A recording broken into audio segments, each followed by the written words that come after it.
level of what we saw on Monday with, honestly, still we've got stuff from that show reverberating. Obviously, we got some exclusive unseen footage, which will be in Unseen. That did the rounds on social media today. It was what happened after the camera shut, after the show ended. We get to see The Rock and what happened immediately after Raw. It's fantastic footage. And to be honest with you, if we weren't streaming, I would have done it as a separate video. But yeah, I mean, we've just got to get straight into this stream. We've got so much to talk about. But that footage that was shared online really is the kind of gold that we're looking for Unseen. It's what Unseen is all about. So we'll cover it and we'll have it in there. But obviously we'll have all the fallout and all the extra stuff as well for SmackDown, because we should have a very fun SmackDown coming up. Happy birthday to Kyle Thompson as well, who turns I think 25 today. So happy birthday, bud. I hope you had a good day.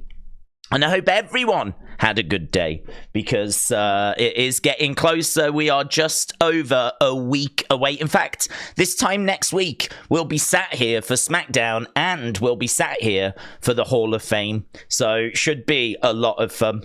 So normally we jump in and do a preview first. Let's do that, and then we'll just go straight into the chat. Whatever it is that you guys want to talk about, of all the billion different topics we can talk about, we'll just let you guys kind of direct the conversation. So Jade Cargill is set to make her first appearance as a SmackDown superstar tonight. She did say at a game she was at the other day, tune in, don't miss it. It's going to be big. Like, I need you to watch. She was really demanding that people watch, pleading with people to tune in. So she's making out that this is going to be a big show tonight, or at least have some big moments. Street Profits take on A-Town Down Under for a chance to join the six-pack ladder match. I'm thinking that it's going to be A-Town Down Under. We know that Paul Ellering has been sending social media messages telling the Street Profits that they really messed up by winning that match last week. So I think that they'll interfere. They'll cost the Street Profits. A-Town Down Under will progress. Then we've got Bianca Belair going one-on-one against Dakota Kai. We've got the New Catch Republic taking on Legado del Fantasma. That one's a bit harder to call, but I think they'll probably go with Pete Dunne and Tyler Bates. So I think they'll win, but I'm not 100%. But I think they'll win.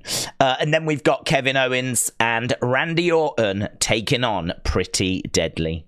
So that's what we've got queued up. That's what we've got lined up as we head into this week's SmackDown. Kian said, Days, I hope you are well and you're having a great stream.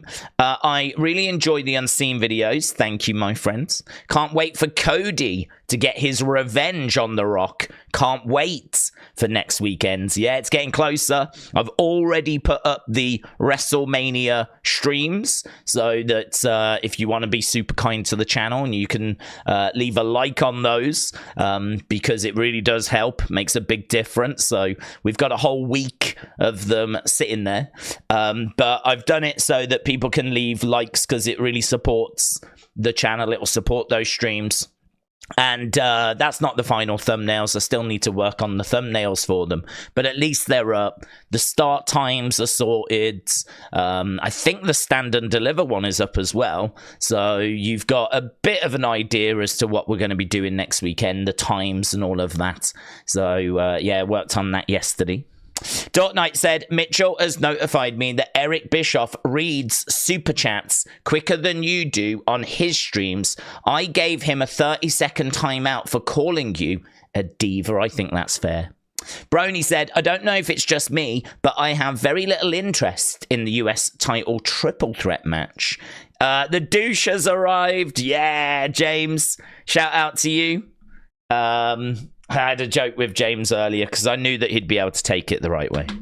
So, James, shout out to you.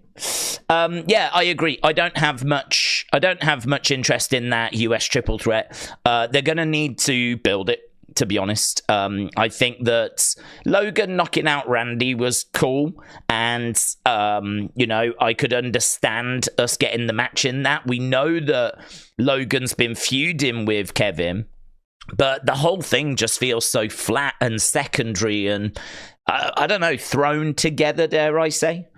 It's not a very, like, I don't care to see Randy Orton become United States champion. I can't say I'm that bothered about seeing Kevin. We saw Logan Kevin at the Royal Rumble, and I think we all felt, or I would say most of us felt, that we were doing that because it wasn't time yet for LA Knight. And we thought, right, well, we'll do Kevin at the Rumble. He won't win. And then we'll do LA Knight at WrestleMania. And he will win, hopefully. And we haven't got that. Instead, we've got Randy Orton, who's, I don't know, just, I mean, I know he's only just come back from injury, but I ain't got no interest in seeing him being United States champion. For me, he should be sniffing around that World Heavyweight Championship, or really getting stuck into like a red-hot feud. I mean, I can't really say this is a red-hot feud, so I think there's a few booking decisions that have been made which have kind of left me scratching my head a little bit. You could look at the Sammy one as well, you know, Sammy and Gunther rather than Chad and Gunther. That one might leave you scratching your head a little bit as well. So there's a few. I mean, we could point out others, but I think the card looks really good for WrestleMania. I'm certainly not down on the overall card. It looks really good for WrestleMania. I got asked, and I keep getting asked, how excited are you? I'm about a 9, honestly. I mean, like, I am really excited. Now that the stage is going up, and we're just a week away, and we've got, like, it's not just WrestleMania, is it? It's all the stuff that comes with it. We got Stand and Deliver. We got the Hall of Fame. Slam is the back. WWE Worlds is, there's going to be images from that. I mean, can you imagine Unseen next week? Can you imagine? I mean, I really don't know that I'm going to be able to keep them an hour long because of all the shots and footage that's going to come out. In fact, I might even have to do, say, a separate WWE World video, because I don't think we'll be able to cover everything that's good, because everyone has got a camera now. Everyone has got the ability to film. Everyone's going to be taking pictures with different superstars. Here's such and such, like, you know, meeting such and such. Here's what happens at Worlds. Here's an exhibition. Here's the Hall of Fame exhibition. Here's the 40 years of WrestleMania exhibition. Blah, blah, blah, blah, blah, blah, blah. I mean, just WWE World on its own, I could imagine you could just fill, you know, hours of content. So it's going to be tricky, but we'll have to just, you know, do the best we can, really. We will always do unseen videos. We'll have one each night, but if there is a big topic, which I think, oh man, we're just going to have to deal with this separate, then I don't know, emergency unseens if we have to, like, wheel out, like, extra and bonus unseens, then we'll just have to do that. But yeah, everything involved, probably like about a 9 at the moment. Come next weekend, I'm sure we'll be hitting that 10. Football Lover said, is it true that Jade and Bianca and Naomi are facing Dakota, Asuka and Kairi? That is the rumor, yes. And it is what I'm expecting. So Jade is on the banners for WrestleMania, which you can never really read into that, but it indicates that, you know, she's a superstar that hasn't got going yet. She's a superstar that's appeared at a Royal Rumble, and that's it. So for her to be on the banners, I can't say that I class Jade as a top star because she hasn't got going yet. So for her to be on the banners, that to me, I do look at that and think, yeah, that's an indicator she's going to be there. She's making her debut now. Like, if they didn't want her for Mania, why debut her now? Why bring her in now? So, and then also she's saying, tune in, some big stuff's going to happen. Everything seems to be pointing towards her joining up with Naomi and Bianca. We know that Asuka, Dakota, Kairi, they don't have a match yet. So, yeah, I mean, and the rumors are it's going to be a 6-woman tag match. So I'll be stunned if we get anything else, to be honest. Supportington said, Days, I am back after a bad month, but I am here again. Supportington, I'm sorry to hear that you had a bad month. Did hunting season not quite go to plan? Eh? Did Jeeves have some annual leave Is that what it was, my friend? I hope it was nothing more serious than that. But Sir Portington, welcome back. I hope you are excited for WrestleMania. Christopher said, Days, I think we can now put the MJF to WWE stuff to bed. PW Insider last night said that MJF is still recovering from injuries and was backstage meeting AEW officials the night after Big Business. There's a couple of things I want to put to bed, actually. That one, I've never really believed, and if you've watched Unseen, you'll know that I've always been skeptical on that one, because, and we've spoke on it on streams as well, I can only go by the reports as they come through, and sometimes that does lead me astray. You know, the reports were very clear that they didn't expect CM Punk to be at Survivor Series, and then he popped up, right? So those believing in rumors and reports can definitely be a downfall, right? But I would say majority of the time, if you are listening to trusted sources, if you're listening to people that I genuinely believe do have contacts, because we know there's people that leak things. That's, we know that.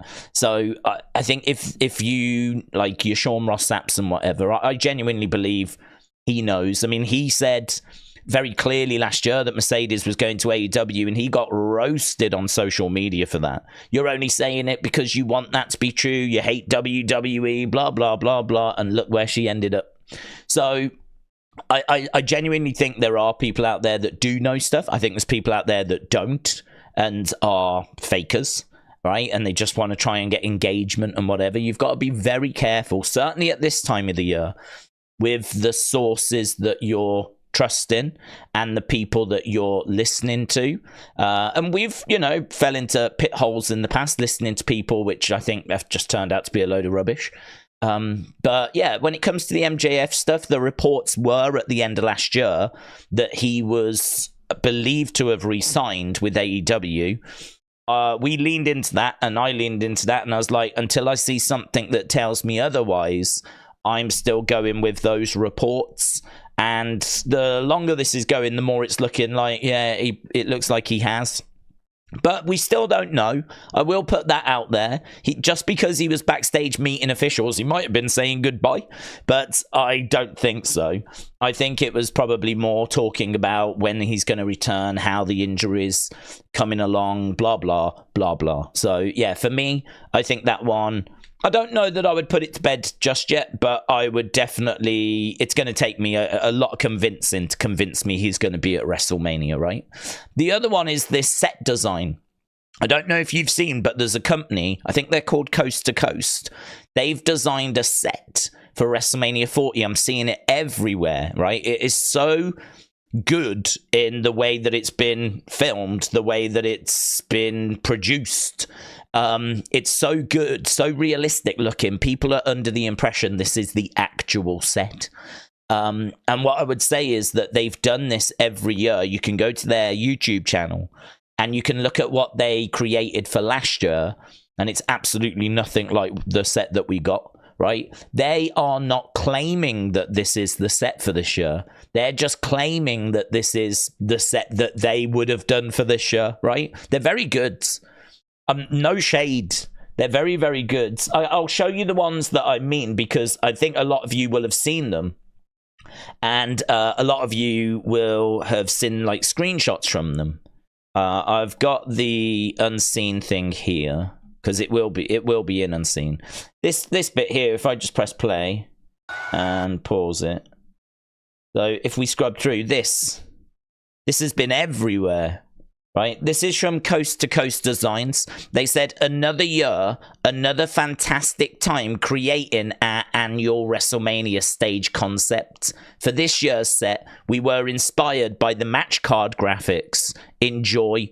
And they've created Cody's entrance. They are not claiming that this is the set, but everyone's taking screenshots from this and using it as if it is the set, right?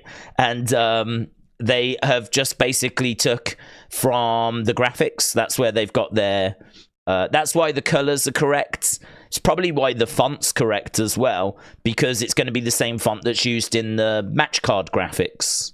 So this is their Cody. And as you can see, I mean, look, no shade. I really am not throwing shade because it looks great. I've seen some people saying it looks a bit boring. They want something a bit better. But I think that, you know, this looks great. I can't really argue with it, to be honest. I think it looks really cool. It's not the best set I've seen. You know, we've had pirate ships and we've had loads of different things. What was last year? Like a cinema front, wasn't it? A theater front for Hollywood. So this maybe doesn't quite encapsulate that, but it's still, I think, a really cool. If we were to get that, it'd be fine. But again, just be careful because I am seeing accounts saying, "Have you seen the new WrestleMania set? Like, look at this." And it's like, no, I know where that's come from. It's come from this video. It's come from this channel. And they're not claiming that that's the actual set. So there is a lot of just muddiness around, you know. You're going to get that, though, at this time of year. You're going to get that. Coast to Coast Sign have always made good stages, says Kitson. Yeah, as I said, you know, no shade. I don't want anyone to think that the shade's being thrown. The only thing I'm saying is just be aware. We know where that's come from. And any accounts that are telling you that that is the set, that's not correct. That's not true. We know where it's from. Gaming in Real Time said 18 months supporting you. Happy WrestleMania season. Gaming in Real Time, shout out to you, my friends. Really appreciate it. 18 months, eh? How time flies. Yeah, we've got some members. I mean, 18 months is incredible, buds. Thank you. But I know there's some members that have been with us 40 plus months. I mean, the support and commitment from members on the channel is incredible. We do weekly streams for the members, and we've been doing some quizzes, which have been so much fun. We've been doing those Sporkle quizzes, and we've been not cheating. We've been saying, do not cheat on these. And we've been doing really well, man. The last one absolutely aced it. So, yeah, brilliant. Having a lot of fun with those. So, and there should be some good members content coming, I would think, for America, to be honest. There's going to be a lot of stuff I'm going to film and I ain't going to know what to do with it. So I really could quite quickly chuck it all together and make little vlog things. So that would be made members stuff as well, you know. So should be some really good stuff on the way. Wrestle with Andy said, I just realized that if Cody wins at Mania, then he'll likely have to move to SmackDown. Yes, this got mentioned in a stream a little while ago, and we were saying, well, that is true. They could do a little swippity swap. So if they really wanted, they could switch him with whoever the other champ is, and like do a bit of an exchange, a bit of a trade. We've seen them do that with Jey Uso, for example. The other thing as well is that we could do a superstar shakeup, which we haven't done in a hot minute. But a superstar shakeup would be pretty fun. The only thing I'd say is I can't quite remember when we did the draft last year. I know it wasn't the end of last year. It must have been around summertime. So, to be honest, the draft is probably not that far away. But we have done a superstar shakeup in the past where it's not a draft, but they do just move some people around. At this stage, I really don't know. I don't know. I've got a feeling we're probably not that far off the draft. So, yeah, it could be that he moves to SmackDown. It could be that we just do a trade. Either way, I think we'll, you know, obviously get a better idea once we know who the champions are. Zero News, who I know many of you aren't massive fans of, right? But I'm just going to tell you all the same. Zero News seem to be claiming that Roman is going to retain. Today, out of nowhere, they've just come out and said, there's 2 tweets they've said, right? Which I'm not reading much into because they've been wrong in the past, right? So, and they could absolutely be wrong again here. So I'm not reading much into it. But they came out with 2, they seem very confident, right? They said, it's a shame that there's no words to learn for Roman's theme, head of the table, kind of indicating that you'll be singing it. If there was, that's what would be playing at the end of WrestleMania. And then they also came out with the comment that the Undisputed Championship match between Roman and Solo is going to be amazing, right? So they came out with those two comments. It's a shame that you can't learn the words to Roman's theme. He doesn't have any. And it's going to be an amazing match between Roman and Solo. Just randomly out the blue, they came out with those two tweets. So they seem quite confident that Roman's retaining. But as I said, they've been wrong before. And so, you know, take it as you will, take it with a pinch of salt. It's certainly not one that's changed my mind. I still think that Cody finishes his story. Mitchell said, call them emergencies. Oh, emergencies got you. I had no idea where we were going. Emergencies, so unseens, but emergencies. Emergencies. I mean, I won't. I'll probably call them bonus unseens. Bunseens. I'll call them bunseens. Yeah. Emergencies. Could you imagine if I went with that? Emergencies. Guys, it's time for an emergency. That's a mouthful, man. I mean, I'm struggling with Ariel Helwani at the moment. I was saying this on the members stream. I was like, if you watch the Unseens, every time I say Ariel Helwani, or most of the time, there's a little pause just before I say it. And it's because in my head, I promise you, the moment, what I'm thinking in that moment is for some reason my brain screams Ari Emanuel. I don't know why.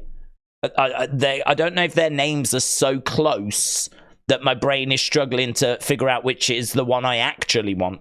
Do I want Ari Emanuel or do I want Ariel Helwani? Ari Emanuel, Ariel Helwani. And so I go to say Ariel Helwani and my brain goes, do you mean Ari Emanuel? I'm like, no, I don't mean Ariel. So I'm having real trouble. And for some reason, Ariel Helwani has got loads of interviews. He's going to have CM Punk. He's got Rhea Ripley. He just had Becky Lynch. So I have to say Ariel Helwani quite a bit at the moment. He's got Rhea Ripley coming up, as we said. CM Punk coming up on Monday. That CM Punk interview on Monday is going to be, oh my God. I'll probably be able to fill I might need an emergency to do that because the questions that Punk's going to be asked by Ariel Helwani, the questions that he's going to be asked are going to be all about AEW. It's going to be what happened at Wembley. This is the first proper sit-down interview CM Punk has done in, well, I don't know how long. I couldn't even tell you the last one. This is massive. CM Punk sitting down with, and Ariel Helwani, did it again. Ariel Helwani is going to ask those questions. He's a proper journalist who won't worry about, oh, I better not ask this, I might upset someone. He will ask the questions that need to be asked. Just like he was asking Becky, like, probing questions as well. So, oh my God, that's going to be absolutely unmissable. Rebel Eric said the Bloodline takes out both Cody and The Rock. New members of Bloodline appear, or Seth Rollins aligns with Roman. Which is more likely? I think Seth aligning is more likely. I don't know about new members because I don't know what new members we could get. There has been a reluctance to bring in Jacob Fatu. Jacob Fatu has got a history. He spent time in prison, I believe. We did look at it, and I can't remember what it actually was. It's time to have a look at Jacob Fatu's past once again, because I can't remember what it is. But considering the Vince PR and all the negative stuff around that, is now a great time to bring in someone like Jacob Fatu with his history? I would say no, right? I would say it's not. I would say the last thing you need to do is invite more bad PR, right? So he was arrested for robbery when he was 18. He credits seeing his cousins on jail TV as inspiration to become a wrestler. So he was done for robbery. I don't know if we've got any more details on that. I mean, look, for me personally, he did this when he was 18. He's now 31.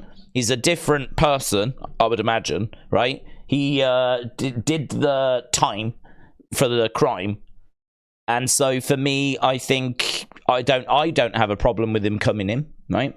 But is from a business PR point of view, is now the right time to be bringing in someone that's, you know, been arrested and served time for robbery? I would say probably not, considering all the stuff that's gone on with Vince. Now's probably not the right time. It's all very sensitive at the moment, so Jacob Fatu has not been a secret, right? It's not like WWE haven't known about him. They've been aware of him, and, you know, decisions have been made to not bring him in, and my understanding is for that reason. Zilla Fatu almost left reality of wrestling. I think he did leave it because he had a falling out with Booker T. And then they got back on the same page, and now he's back in reality of wrestling. But I don't know where he is as a wrestler. I don't know kind of what his report card would look like.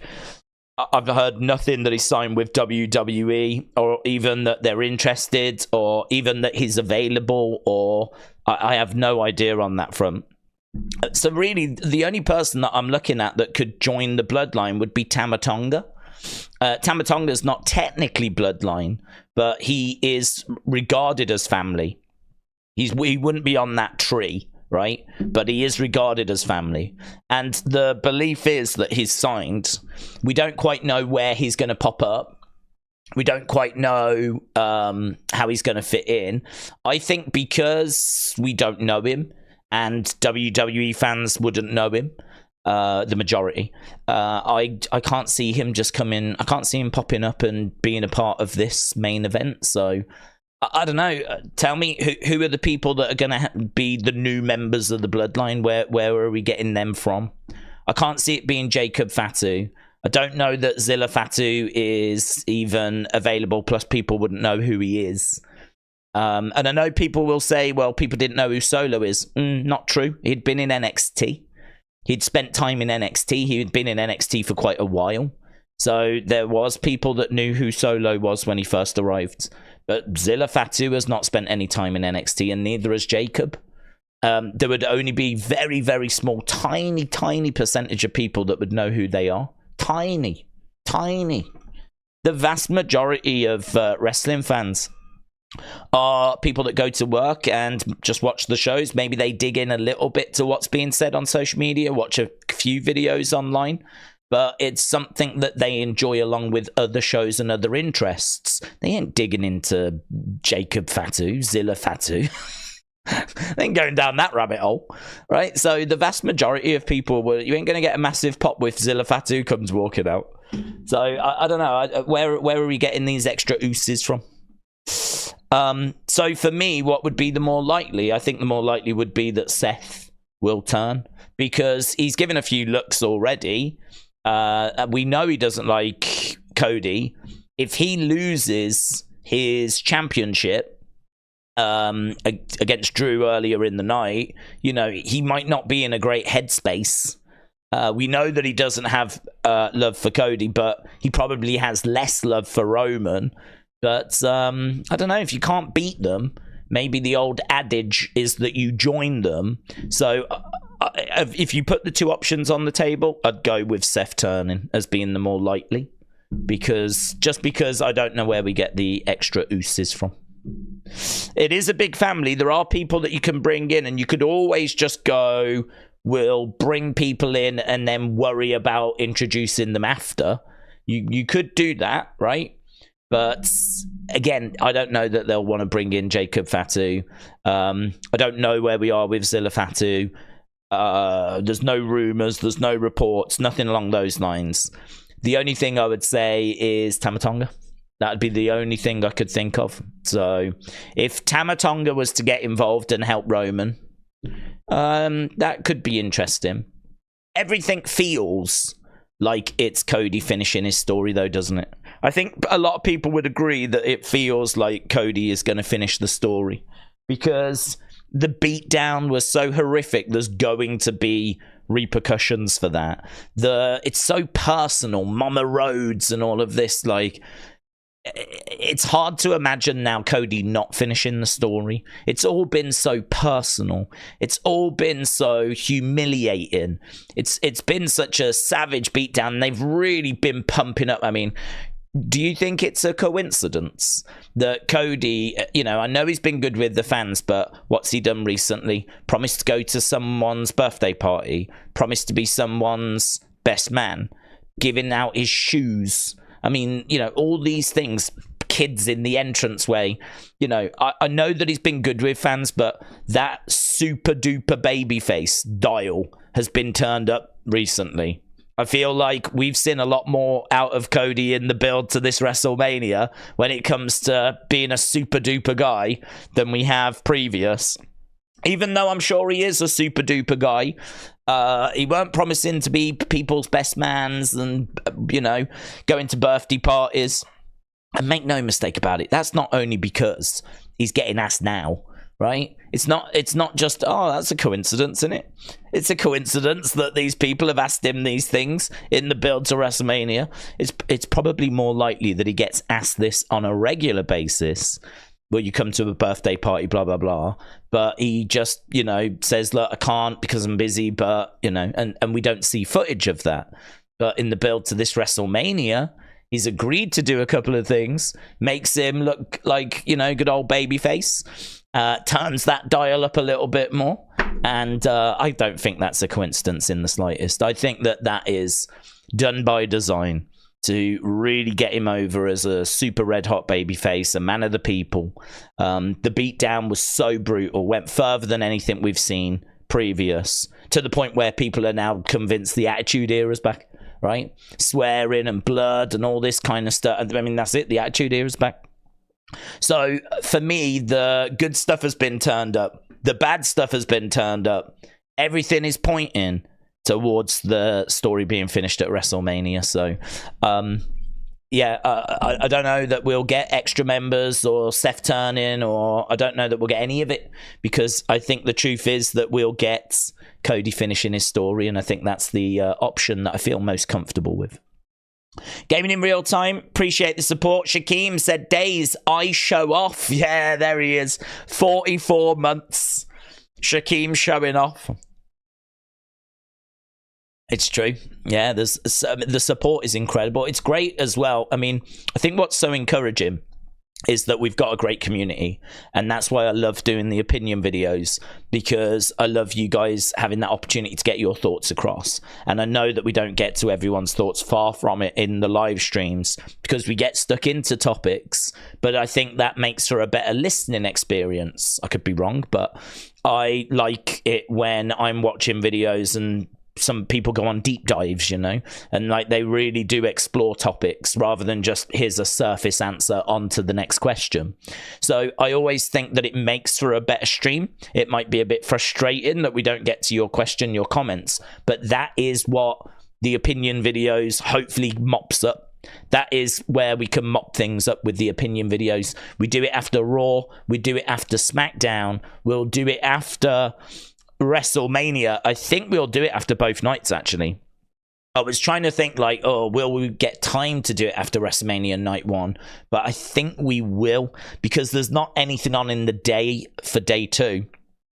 It's not like we've got stand and deliver again or anything. So, I think we should be able to get them done. So, next weekend, we should have an opinions video for SmackDown and the Hall of Fame, an opinions video for night one of WrestleMania. We definitely won't get a chance to do it for Stand and Deliver, because literally as soon as Stand and Deliver ends, WrestleMania begins, right? In fact, I'll probably have enough time to get a drink, maybe go to the toilet in between those two shows. Literally a few minutes, and then boom, we start with WrestleMania. So our stream next Saturday is going to start, I really don't know. I think it's like 4 UK time, midday, US time, something along those lines. And we'll just go straight through pretty much. There will be 2 separate streams. We'll do Stand and Deliver as a stream, and we'll do WrestleMania as a separate stream. But that's what we've done every year. But make no mistake about it, apart from like a 5-minute gap where I'm grabbing a drink, it's going to be pretty much straight through. So that's going to be hours and hours. I looked last year, we streamed for, I think it was like 13 or 14 hours on the WrestleMania Saturday. Just on that one day, 13, 14 hours. The WrestleMania stream was 9 hours, and the Stand and Deliver stream was about just over. Both were just over. So it was like 13 hours something. And I can't see any reason why this show will be any different. So yeah, we'll have opinions videos. So yeah, it's great that we've got so many people that are still with us. It kind of tells me that we're doing something right, you know, if people are still around all that time. Shaquem being a member of the channel for 44 months means that we must have done something right. So Shaquem, really appreciate it, bud. Right, James, shout out to you. James Burnett said, do you think that we will get surprise returns on the Raw after WrestleMania this year? James, thank you, my friend. I do, yeah. I mean, maybe it's hope, but we know, for example, Carmelo Hayes, he is rumored to be done with NXT after Stand and Deliver, right? So the belief is that he will be ready to arrive properly on the main roster, either on the Raw or the SmackDown. Not really any reason for him to be at WrestleMania. He might pop up there, but more likely I would say that it'd be the Raw or the SmackDown. So that's just one name that I'm aware of. But there's lots, I think, in NXT that could be on the verge of getting called up. I think there might be some returns from injury as well. We know there's a lot of people that are putting the work in, trying to get back. You know, Carmella, for example, is going to be at WWE Worlds. So we know that she is willing to get back into the swing of things, you know. She's going to be at WWE World meeting the fans, and you know, it's a little while ago that she had her kid now. Same with Alexa, and we know that Alexa's been in the gym, and I'd be not surprised to find out that Carmella has been in the gym. So I feel like there's a couple of names there. We don't know where we are with Sheamus, but I feel like Sheamus should be on the verge of coming back as well. So I think potential for a few returns from injury. I think potential for a few NXT call-ups. Legends, I'm sure that WrestleMania weekend is going to be dripping with legends. We already know that Undertaker and Hogan are both confirmed for WWE Worlds signings. We have heard rumors that Alundra Blaze, Rikishi, Cowboy Bob Orton, and someone else who I can't remember, they are all going to be at WrestleMania. Who was it? Rikishi, Alundra Blaze. It was in Unseen. Rikishi, Alundra Blaze, Cowboy Bob Orton, Jerry the King Lawler. Jerry the King Lawler was the other one. So we know that they're going to be around. So legends, returns, call-ups, I think it's all on the table. They always tend to do something for the Raw after WrestleMania. The problem is, it's just never quite as good as what it's been in the past. It's just never quite as good as 10 years ago, you know? It's been a long time. I honestly could not tell you the last great Raw after WrestleMania we had. I would have to go back to 2019 and look at that one, because there wasn't one for 2020 because of the pandemic. There wasn't one for 2021 because we were still in the Thunderdome. The 2022 and 2023 ones, I remember both being underwhelming, right? They had some moments, but they were nothing compared to the absolute anarchy that was 10 years ago. But I think we've seen with the Rock and, like, you know, that segment and the Raw that we had, you know, everyone's saying that we're back and this is the new Attitude Era. Well, they've got to deliver a good Raw after WrestleMania then, haven't they? They've got to deliver a good Raw after WrestleMania. So, there's a few names in there that I would be looking at. I would wonder as well about maybe a Lyra Valkyria. You know, I'd wonder about her, because if she loses the title to Roxanne, do you just call up Lyra Valkyria? Is she ready to come up to the main roster? Bron Breakker is someone that we've been waiting for a long time. I think you could call up Dijak as well. I think Dijak's ready. I think you could call up Ilya Dragunov. There's no reason why you couldn't have him on the main roster. So Ilya, Dijak, Lyra, Braun. Do you call Baron Corbin back up? There's quite a few, actually. You could probably come up with a good, healthy list of NXT people. And as we said, then you've got a few that are out with injuries at the moment as well. Mitchell said, I have the same issue. Sometimes I just want to say the words joke, but my brain just says Roman Reigns. Very good. So you want to say the word joke, but your brain says Roman Reigns instead. Very good. Very good. Dark Knight said, I would like to apologize to Mitchell. I framed him. Well, that's all right. I still believe what you said was accurate, to be honest. So, Dark Knight, shout out to you. I hope you are well. Member for 24 months, lagging behind. You need to catch up. Charles said, Days, what match do you think will kick off day 1 and day 2? Well, I've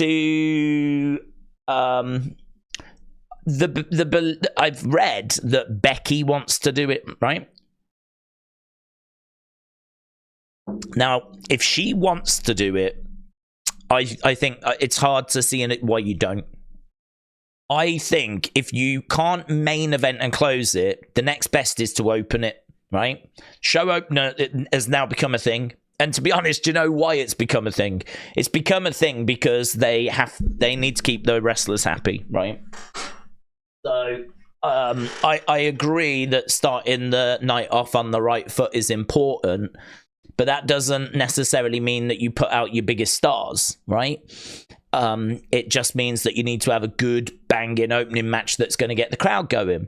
But as time's gone by, I feel like Vince and now WWE have used it as a way to say to the fans and a way to say to the talent, oh, no, it's really important. It's really important. Oh, opening the show. Oh, it's just as good as closing it. It's so important that we start the show on the right foot, you know? And they've kind of spun it so that now if you're a wrestler and you're not closing the show, now you hope that you'll be opening at this another spot on the card that you're like, well, if I can't close it, I hope I'm opening it.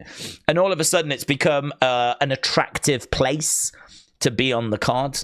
So it's brilliant. They've done a great job with that. So now you've got people hoping that they open the show instead, right? So I think Becky and Rhea opening one night would make sense, right? She wants it. They're not going to close either night. So, you know, the next best thing is to open a night. So Becky and Rhea, and then Bayley and Io, both of them, women's title matches, open both shows, open both nights. Lovely. I mean, that's what I'd have no problem with that. I'd have no problem with that whatsoever. So I think that you could definitely go in that direction. But word on the street, this is coming from Zero News. And yes, I am giving away all the stuff that's in Unseen. But basically, Seth versus Drew is currently planned to open night 2, according to Zero News. Could just be a guess. Don't know. Right? And according to night 1, Jimmy versus Jay. That's the latest. That's what the streets are saying. And by the streets, I mean Zero News. So take that as you will. Jimmy versus Jay, opening night 1, and Seth versus Drew, opening night 2. But I have also heard that Becky wants to open night 1, and she's heard she's night 1. It hasn't been added yet on Wikipedia, and I don't think it's been on any graphics, but she did mention she's heard she's night 1. So Becky Rhea is expected to be night 1. So yeah, a little bit of info. James said, back to 1 a.m. shows next week. Yes, it changes this weekend, doesn't it? So in America right now, there is, I think, 4 hours difference between us and Eastern time, which is very unusual because most of the time there's 5 hours difference. Well, this weekend the clocks go forward in the UK, so that will reinstate it to a 5 hours difference. So nothing will change if you're in America, of course. You've already changed your clocks. We just don't do it at the same time for whatever reason. I think it's because we're better, but I'm not sure. And we do ours this weekend. So yeah, we will then be 5 hours difference again. Which does mean that the shows currently start at midnight here in the UK, but they will start 1 a.m. again. Yeah, sucks. Angie said, Angie, appreciate the support, my friend. Angie and Joshua. Days, hope you had a good week. I did, thank you.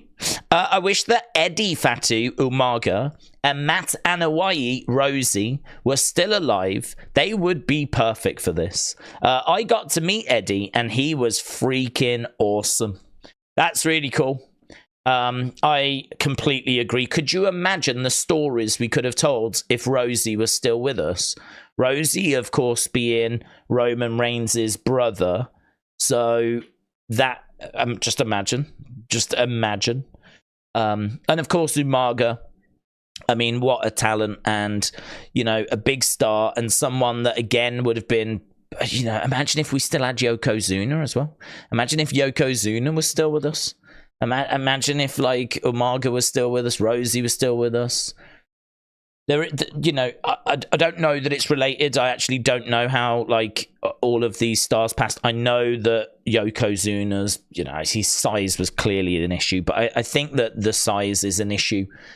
To be honest, in that family, I think a lot of them tend to get quite big, you know, imposing. I would say that it's probably even encouraged. Because, you know, that kind of big, imposing Samoan, it's just what you tend to think of. Not so much now in the current day, of course. I think we understand the strain it puts on your heart, and I think we understand the like, you know, you've got to keep yourself in certain condition, and I think there's just better knowledge now than there was. And so you look at the Usos, you look at Roman, and they're in, you know, incredible shape. But yeah, historically, you look at Rosie, you look at Umaga, you look at Rikishi, you look at Yokozuna, you know, you kind of go back through that list, and they were very much on the bigger side. And so I don't know that it was that has resulted in all of the deaths, all of the early deaths. But at the very least, it certainly could not have helped. So it is a real shame. You are right. It would be brilliant to have had them involved in this story. But saying that, you know, there are people like Rikishi who has not got involved. You'd think that would be a no-brainer, that Rikishi would have got involved, and he hasn't. You know, there are people that we could have gone and got. We have seen the Wild Samoans. We have seen Afa and Sika. There was that moment where they put the Ulafala over Roman. I forget what show it was, but it was like a Thunderdome show. And I remember them being at the top of the ramp. I want to say we're back in like 2021 kind of time. That was cool. That was a real cool moment seeing them. They were like the elders, if you will, and that was really cool.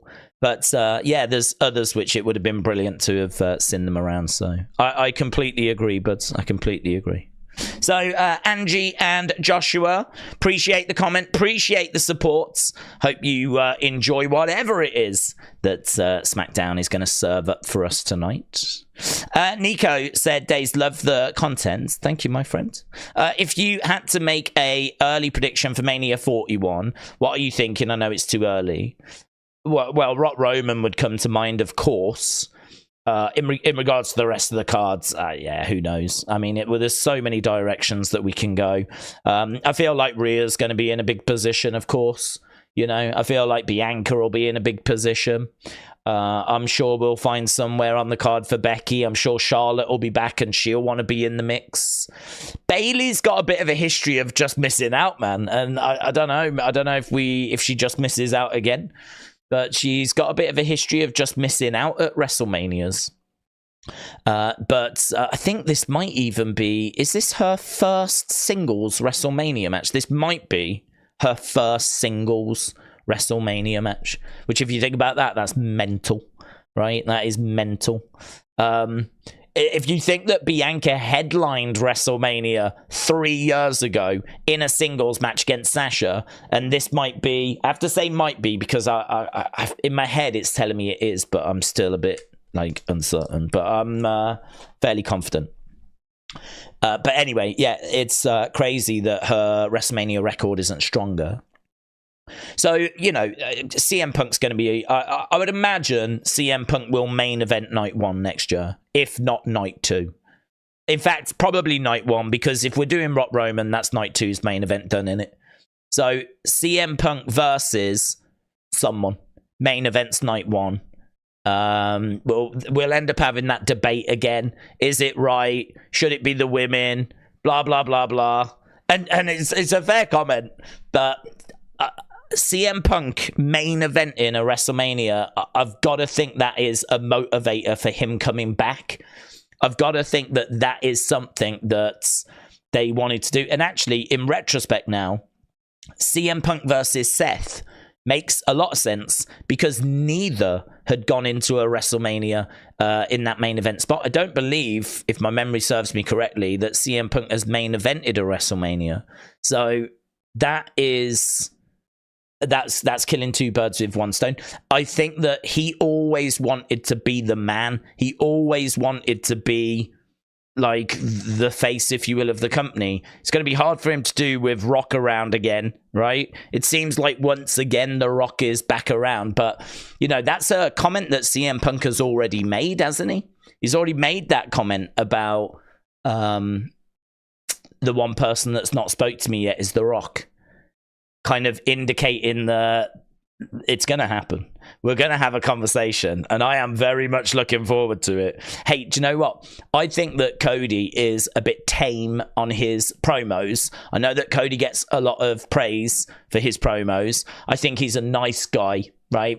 I think he's a nice guy. I think when he tries to get all angry, I just tend to go, oh, bless. Like he gets miffed. he doesn't lose it or anything. He just gets a bit jolly miffed, Cody Rhodes. So I think he's someone that is respectful. He wants to do things the right way, and I think that those are things that just really hold him back. I'm hoping, as I'm sure you're hoping, that the beatdown he suffered is going to completely move him to a different headspace now. There is no more being miffed, right? There is no more jolly gosh. That was not kind, right? Now it's just war. Now it's just blind rage. Cody in a blind rage mode would be absolutely fascinating to see, because I can't say that I've seen it. So I think that him going toe-to-toe with Roman, him going toe-to-toe with The Rock, you do worry about him just getting buried. I mean, to be honest, the only thing that he came back with, really, in his interaction with Roman and The Rock was the slap, when he slapped The Rock. He slapped The Rock in the face, and you saw how The Rock responded to that slap with what he did on Monday. But verbally, I can't say he really said a great deal. He said, which one of you is the real leader? That's the final boss. You're the tribal chief. And I think Roman was like, this you've said this before. Are you just recycling what you've said before? I kind of feel like Cody misses those kill shots, For me, those moments where he delivers a line and you go, oh my God, he's killed him. It's dead. The promo's over. But CM Punk is a sniper, mate. CM Punk is a flipping sniper. That line with Vince to Drew that was not in the script. Mate. Just on the spot. Mates. When we get Rock and CM Punk going face to face in a bit of a promo battle, I hope The Rock is got reams of content, right? He's going to need it. He's going to need to have prepared everything he can think of on the spot, because he gives an inch, CM Punk will jump on him. CM Punk is quick in the moment. Quick. So, like, oh, God, give me that feud. Give me that. Give me Rock and CM Punk. I just want to see the promo exchanges. Because you know, if Rock just gives an inch, if Rock is not watertight with his promos and coming back with some good response of his own, he'll get sniped. For me, CM Punk murdered Drew McIntyre the other day. Drew McIntyre's dead. Killed him. He's done. I went to the funeral. He's dead. He got sniped. That Vince line murdered him. And the line about I've never had to wear a shirt with another man's name on. Technically not true, as we've seen on Unseen. But, again, that was, Drew came out. He had all this stuff prepared. He had his shirts on to mock CM Punk. And CM Punk, with one line, just made his shirts irrelevant. I've never had to wear a shirt with another man's name on to be relevant or to sell those shirts. Oh, mate. What was deadly about that line? Drew was in the process of showing another shirt underneath, right? He had his new shirt on that said, take CM Punk out on the back, right? And he was in the process of showing the shirt where he's by CM Punk's grave for main event of WrestleMania. So it's got CM Punk's name on. And he's in the process of showing that as Punk is saying that line. And there's just a moment where, he sort of pauses. And I think even he must have thought, he murdered me. He's murdered me. I'm wearing 2 shirts that's got his name on. Oh, my God. And then I'm the chosen one. Who chose you? Tell me his name. Who chose you? All he could do was go...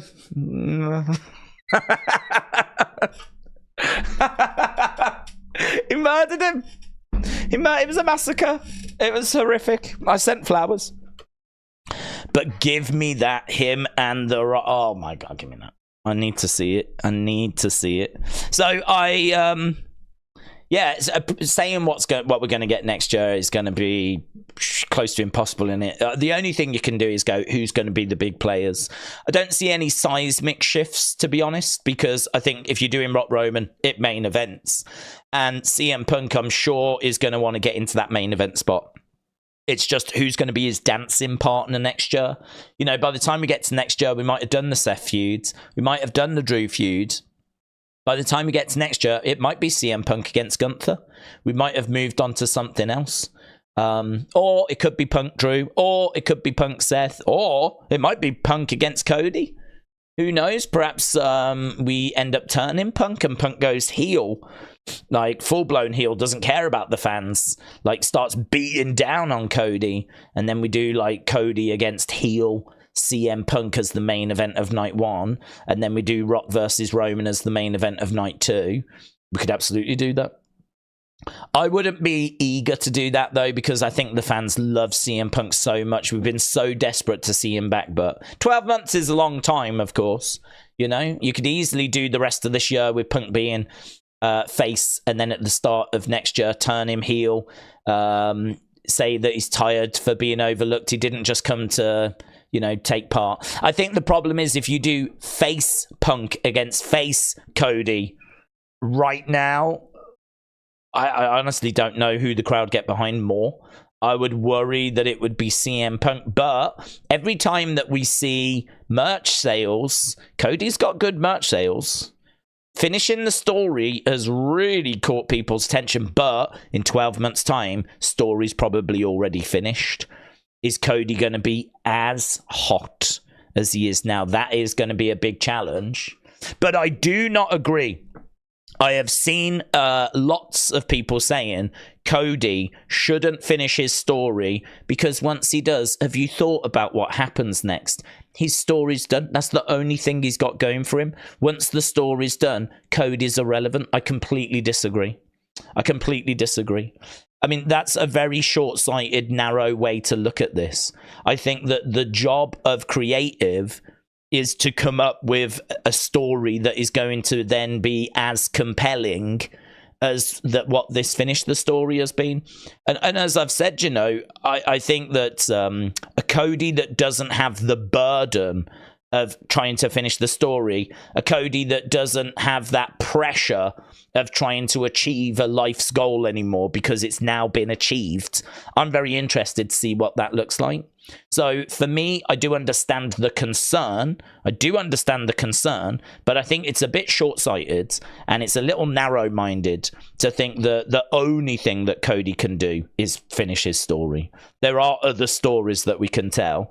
And in this new WWE and this Triple H world, and with The Rock involved and everything, I've got confidence that we could find something good to follow up WrestleMania. So I am not dissuaded by that, let's put it that way. It's Henry said, what's your favorite early WrestleMania? That's a good question, and I've got a really bad answer, unfortunately, because my honest answer would be all of them, right? But I know that's a rubbish answer. The reason why it's the correct answer is because when you was a kid, right? When I was a kid, they used to come on VHS tapes. And so I would go to car boots looking for any wrestling shows I didn't have. I wasn't interested in WCW. It was WWF I was looking for.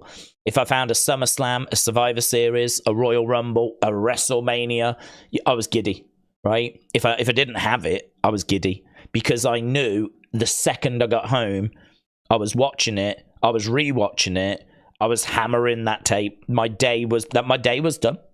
If I found a tape, my day was done.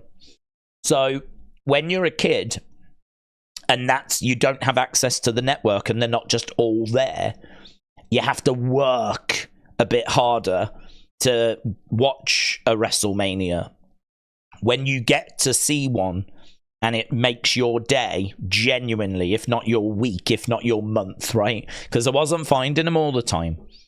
I would find them, I don't know, probably I'd find them once a month or something like that, you know? Sometimes I'd find two on the same outing, right? But when you have to work that bit harder, they are just like gold. And each one I've watched and I've enjoyed for its own merit. Each one I have watched genuinely and just loved. Like, I loved... 9 was the first I saw and I loved it. Because I was a kid and I was young and I wasn't like comparing, if you will. It was more content. You know, now you're overloaded with content, but back then we didn't do as many pay-per-views and there wasn't as much stuff that you could get. And so for me, like watching it, I loved it. I loved 9. And the theming and how unusual it was. It was outside, coming out on elephants. All the stars I wanted to see were there. Undertaker, Hogan, Bret Hart, Yokozuna, Razor Ramon, Shawn Michaels, Steiners, Doink. All the stars are there. They're just in completely the wrong matches, right? And the matches are no good. And in retrospect, it's an awful WrestleMania. But I couldn't love it more. And I could happily go back and watch it now. You know, you've got Bobby, you've got JR, you've got Macho Man on commentary. You've got, like, weird, like, old versus new. Like, Bob Backlund is on that WrestleMania. Bob Backlund, the champion from the late 70s, early 80s. He's on that WrestleMania, on the main card. Hulk Hogan leaves as champion. It's 1993. Right, and like Hulkamania started 9 years before, and Hogan had been away, and he was in a tag match for the tag belts, right? But he leaves as champion. He leaves as WWE champion in a moment which, as a kid, I watched, and it blew my mind, and I was like, "This is amazing." But it's funny, as an adult, all you see is people criticizing it now. Everyone's like, oh, do you remember when Hogan won the belt? Oh, God, it sucked. Nah, mate. When I was a kid, that did not suck. That did not suck. When I was a kid, that was mind-blowing.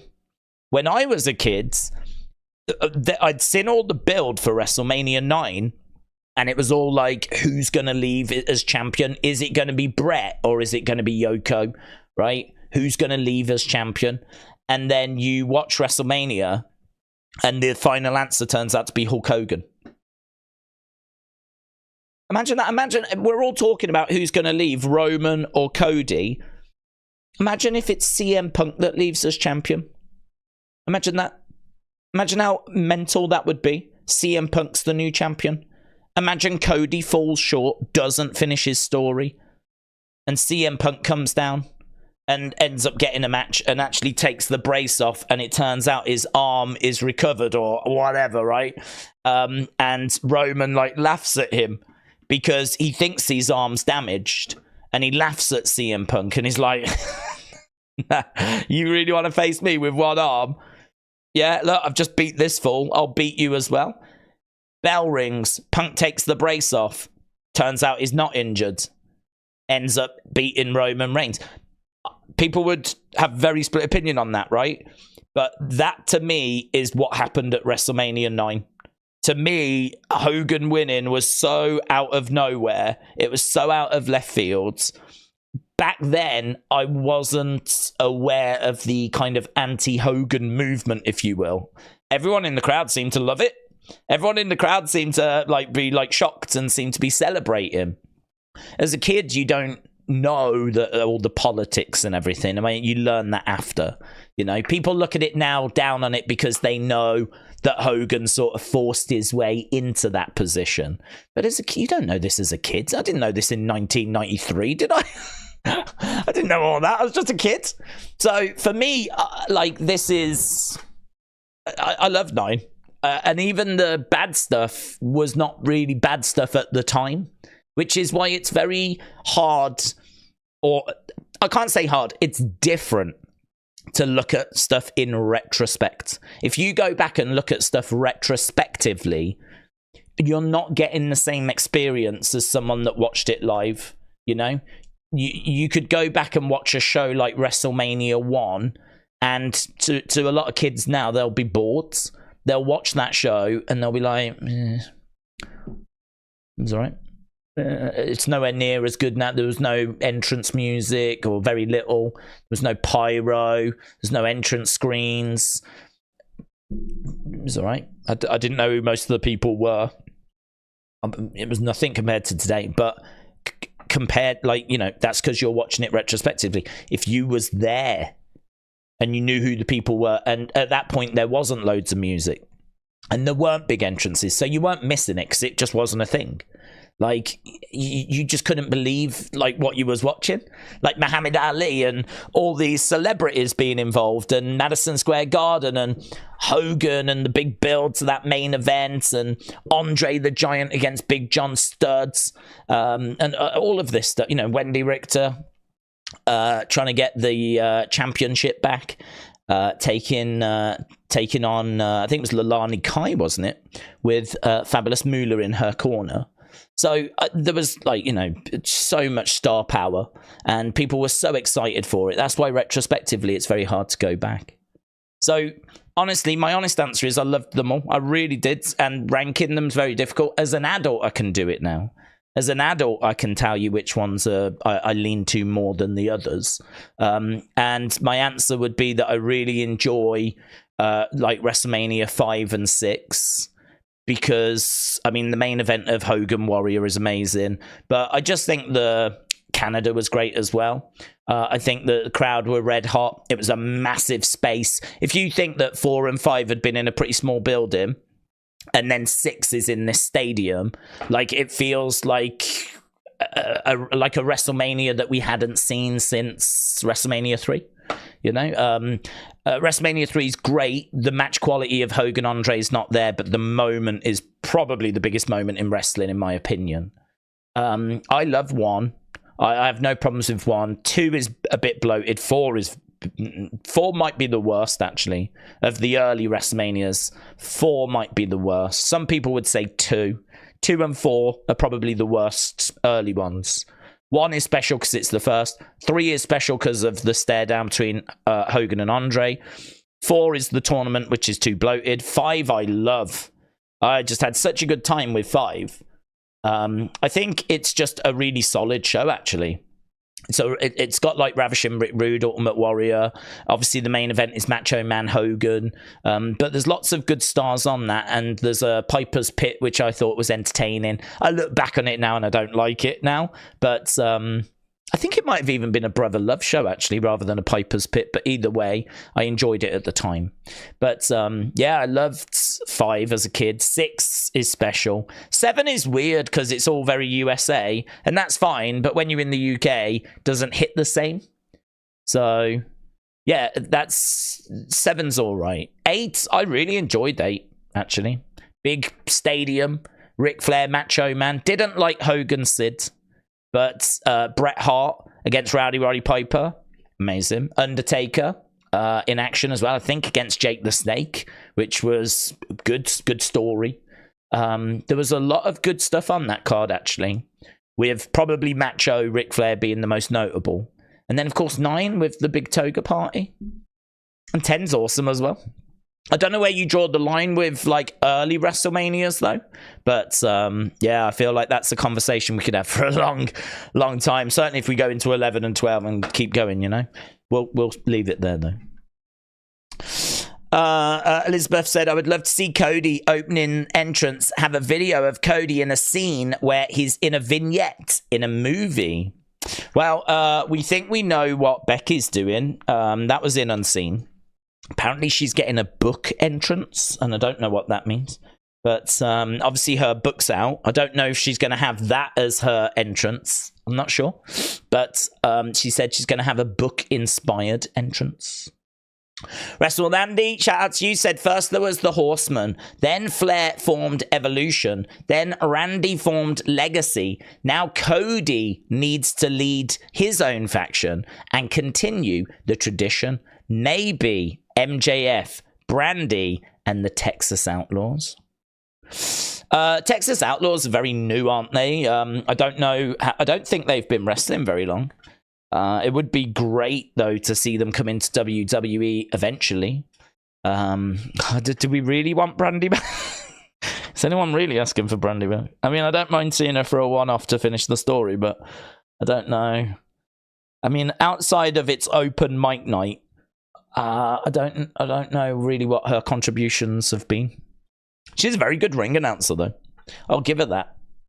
And she's a very good-looking woman. I'll give her that as well. But I can't say I'm clamoring to see her return to the ring. Let's put it that way.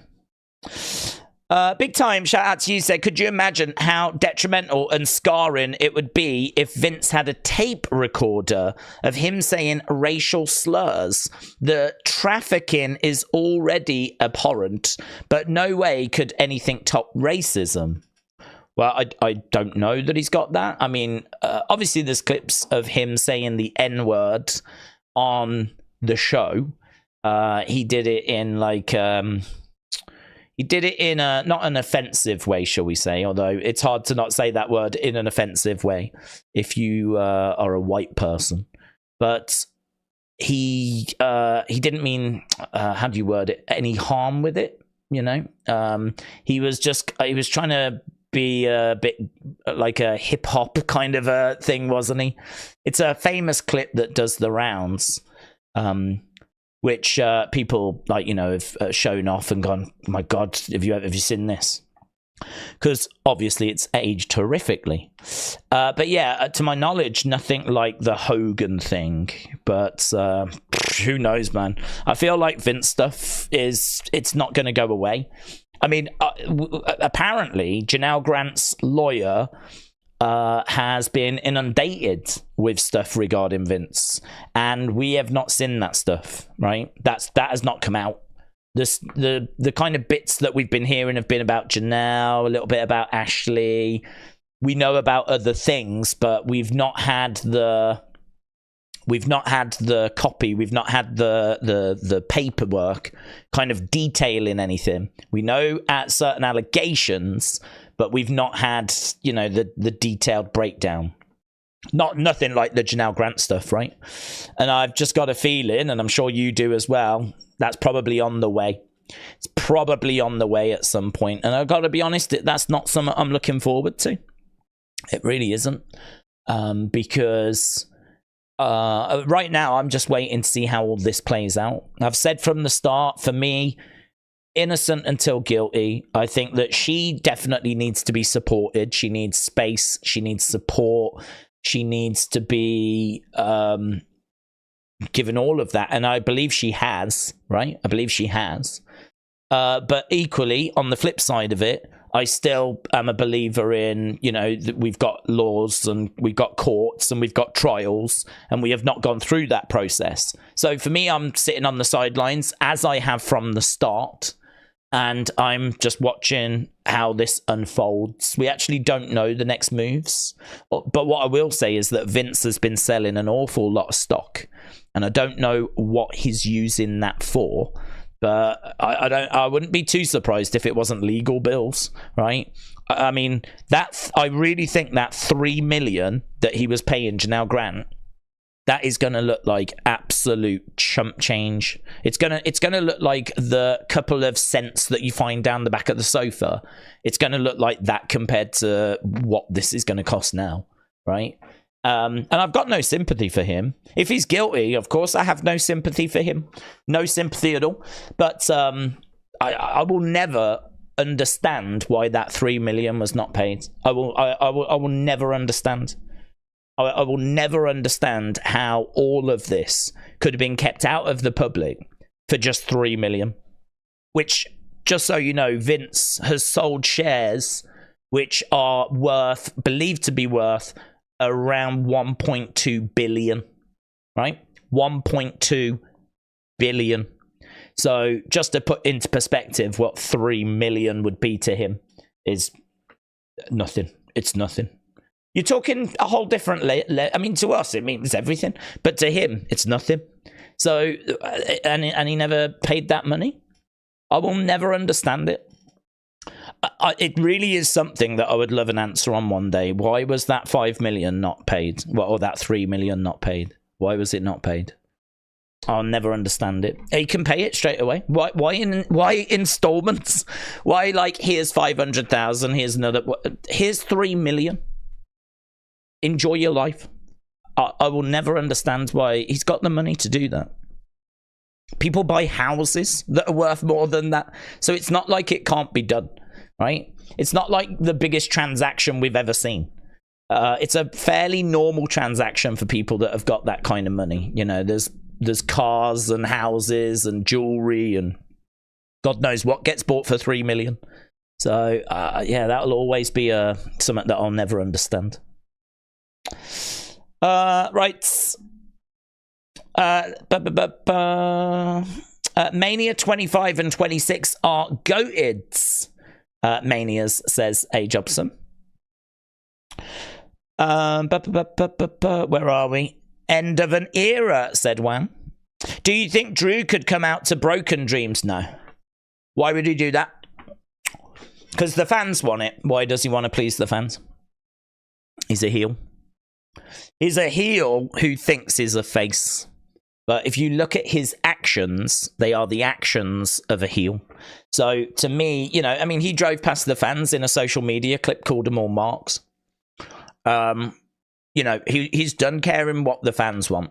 I don't think it fits his current character at all to come out to Broken Dreams. Anything the fans want, he should not give them.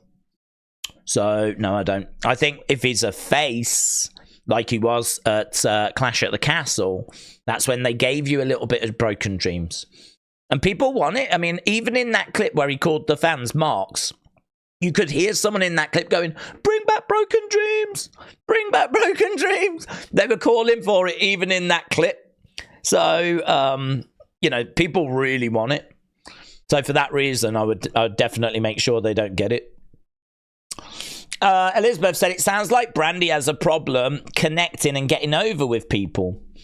Well, I don't know about that. Maybe. I just think the truth is she's a lovely person. I have no problem with her, and she was a good ring announcer, but she wasn't a wrestler. She wasn't a wrestler, and the problem I had was that I felt like I was watching someone wrestling because they quite fancied giving it a go, to be honest. Like, you know, oh, I'm going to give this a go now. And that's a hard thing to support when there are wrestlers that have dreamed of being wrestlers their whole lives, dedicated their lives to it, and to be brutally honest, were much better than the quality that Brandi was achieving. It's the same argument, I suppose, with Maxine Dupree. You know, Maxine Dupree is someone that I don't know that she dreamed of being a wrestler when she was young. She was a cheerleader, right? She was a cheerleader, and there's pictures of her being a cheerleader for a certain team. She got brought into WWE. She was in NXT. They decided to use her as Maxine Dupree because there was a vacancy on the main roster. And now WWE have decided to turn her into a wrestler, right? I don't know why. I have no idea why. We've just decided that we're going to make her a wrestler now. The problem is that girl is not a wrestler. She hasn't wrestled. Everything she's doing, she's learning on the main roster. Stands out like a sore thumb compared to the highly skilled, highly trained other wrestlers we have on the roster. And you can understand why fans are not thrilled paying money to see someone that's basically, you know, not trained, very low level, learning. So you've got this real debate going on of like, she's trying, like, leave her alone. And then you've got this, yeah, but that's a spot that someone else could have on the cards. There are so many women that would love to be in her position that are better than her. And I'm sorry to say, I think there is an argument she is only there because of her looks.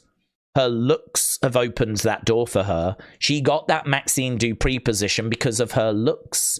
It wasn't because of her wrestling ability. She didn't have any. She'll tell you that. She didn't have any. So she got into that position. I'm sure she's a lovely person. I'm sure they felt they could trust her, right?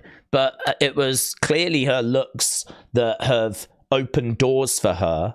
And I don't have any ill will towards Maxine Dupree. If I was at a house show and she was there, I wouldn't boo. I wouldn't boo. I don't think I would boo. I certainly wouldn't have made the comments that person made, right? But it's a hot debate as to whether that person went too far when he said, "You suck, please don't come back," or "Don't come back," whatever. Rhea Ripley is very clear how she feels. She thinks it was too far. She thinks that did go too far, right? And that's fine. She's entitled to her opinion. But I know I won't have to look too far to find someone that says it wasn't too far. And fans have got the right to pay their money, and if they're not happy, say they're not happy. So just like you can at a restaurant, you know, if you go to a restaurant or, you know, you go and watch a sports team, people shout and say stuff all the time, you know?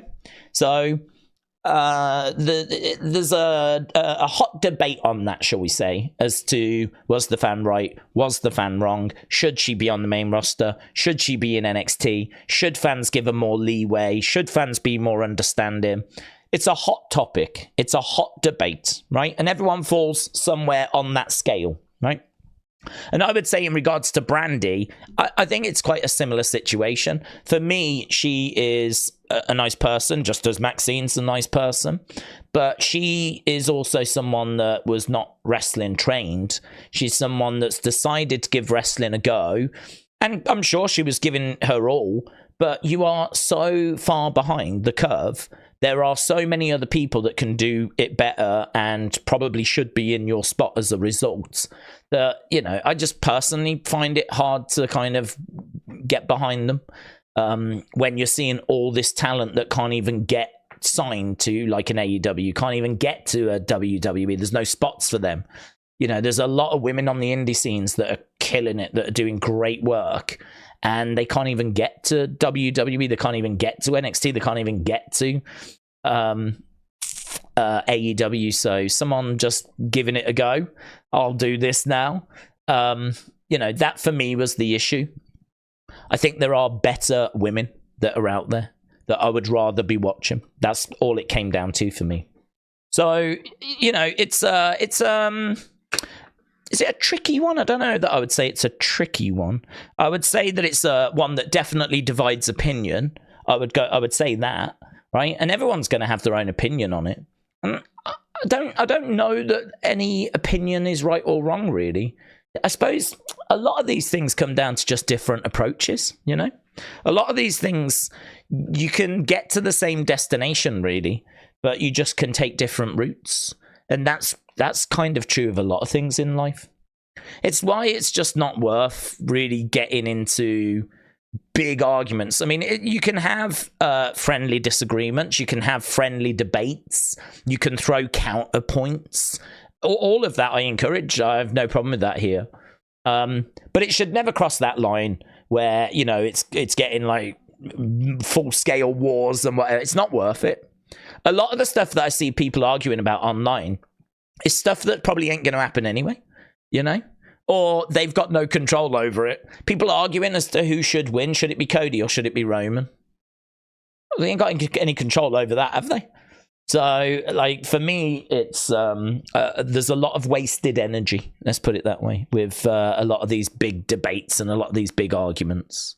But people should be comfortable to be able to express their opinions, though, you know? So, there's no way we're all going to ever agree. But, yeah, I don't know that I can say she's got a problem with people relating to her. That's why I've gone into such detail there, because my problem isn't with her directly, just as I don't have an issue with Maxine. I mean, I'm sure they're lovely people, you know. I'd have no problem inviting them round and they can have some lovely beans on toast, right? They'd love it. They can have a cup of tea, some beans on toast, some crumpets, some muffins, yeah? We can all look at a picture of the Queen, right? So they would have a lovely time. But so it's nothing to do with them, but it's about their skill sets and where they are in comparison to other people. But fans who have never been in a fight saying that wrestlers suck is funny, says James. Mr. Unfamiliar said Brandi versus Liv Morgan would draw better ratings than Seth Rollins.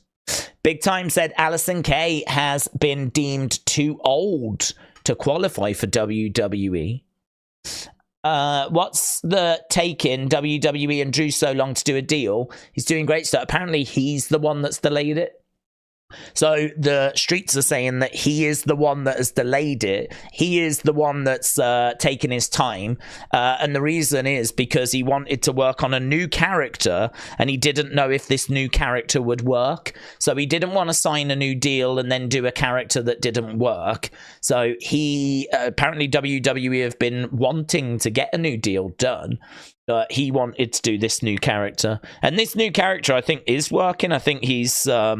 this new kind of attitude that he's got has been probably the most captivated I've been with him. It's probably the best I've... Don't forget, not long ago, Drew was coming out with a sword. You remember that? You remember the all the Drew coming out with the swords, waving it in the air, cutting ring ropes and shoving it in a stone in the entranceway? You remember that? You remember we had to cringe our way through that? I mean, at that point, let him go, to be honest. I mean, for me, that is just not what I'm looking for at all. Not his fault. Not his fault. But if that's the best you've got for him, for his sake, let him go, right? For his sake, let him go to AEW, because I'm sure they'll book him better, right? I'm sure they'll pay him well, right? Because we know Tony will pay him well, and I'm sure they'll book him better. Because what we've had him doing is just, honestly, I think it's abuse. I think you could file it under abuse. I think it might even infringe human rights, right? It might even be classed as a war crime, what we've done to Drew McIntyre recently. It's been horrific. I have felt so disinterested. Just couldn't care less what he did. We've criticised the swords and all of that on streams before. It's been cringe. And you don't ever quite know how cringe until they then start doing something good.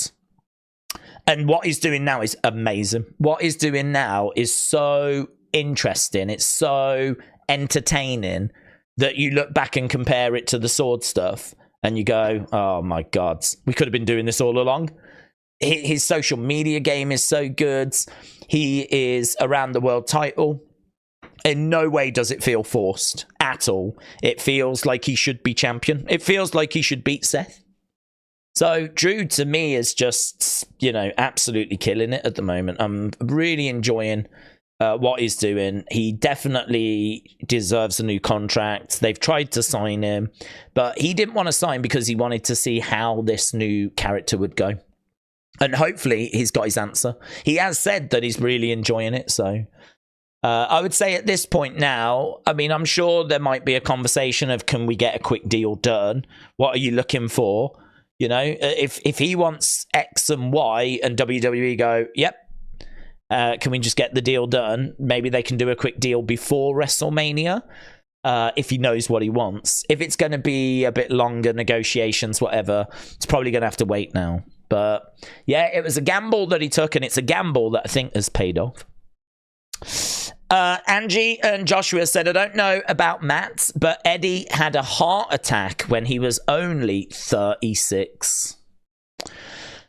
Yeah, I can believe it. I can believe heart trouble, heart issue. I've got that in our family as well. Although saying that, you know, the previous generations didn't have the knowledge, you know. My dad tells me stories about my granddad who had heart issues. He still lived a good life, though. But you know, he would roast the chicken, and like he would just make sure all the fat that came off the meat was like poured all over after, like nothing went to waste. But that was that generation, wasn't it? I mean, he fought in like the Korea War, and like he never, like, times were hard back then. You had to make the most of everything you had. So, you know, fat was seen as like food. So, like, you think about what they were eating and the lack of health and nutrition knowledge at that time, and you can understand as to why hearts were maybe given out, you know. If we were to see some diets from people from, say, 100 years ago, I'm sure we'd be horrified. But that, listen, you had to work with what you had. It was a very, very different time. We don't understand how fortunate we are, really, in this day and age. So to have like healthy options and whatever, it's just we need to make sure we are choosing them, which is my downfall. That is my downfall. James, shout out to you. Said, Days, I'll have you in my ears. WrestleMania both days. James, shout out to you, buds. It's going to be so good. I'm so excited. I mean, I've seen every WrestleMania, of course, a fair few times, and I can't wait to see what this is going to feel like. This isn't just another WrestleMania as well. I mean, I was in a pub for WrestleMania 30, and I think to be able to share that with some people was, I think, probably my first experience of it being like a real eye-opener for me. Like, it's hard now to think about it's hard to think about watching a WrestleMania just completely on my own. That would actually be weird now. In this day and age, I don't think anyone really does. Maybe they do, but I'm sure at some point people must be looking at least on Twitter to see what the reaction is. Even if they're just doing that, you know? I can't imagine just sitting there watching the show and that is all you do. I've got to think at the very least, now, at the very, very, very least, if for some reason I was in hospital, right, and I had access to WrestleMania, I would be going on Twitter to see what the reaction was at the very least. It's just, now it's just unfathomable, because you want to know opinion. I would want to know opinion. Something big happens. Oh my God. What does everyone think? Like, do people like it? Do they not like it? Did they see it coming? Do they think it's going to take us down a certain path?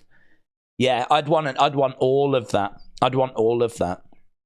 So, yeah, I'm so excited to do the multiple watch-alongs we're going to be doing.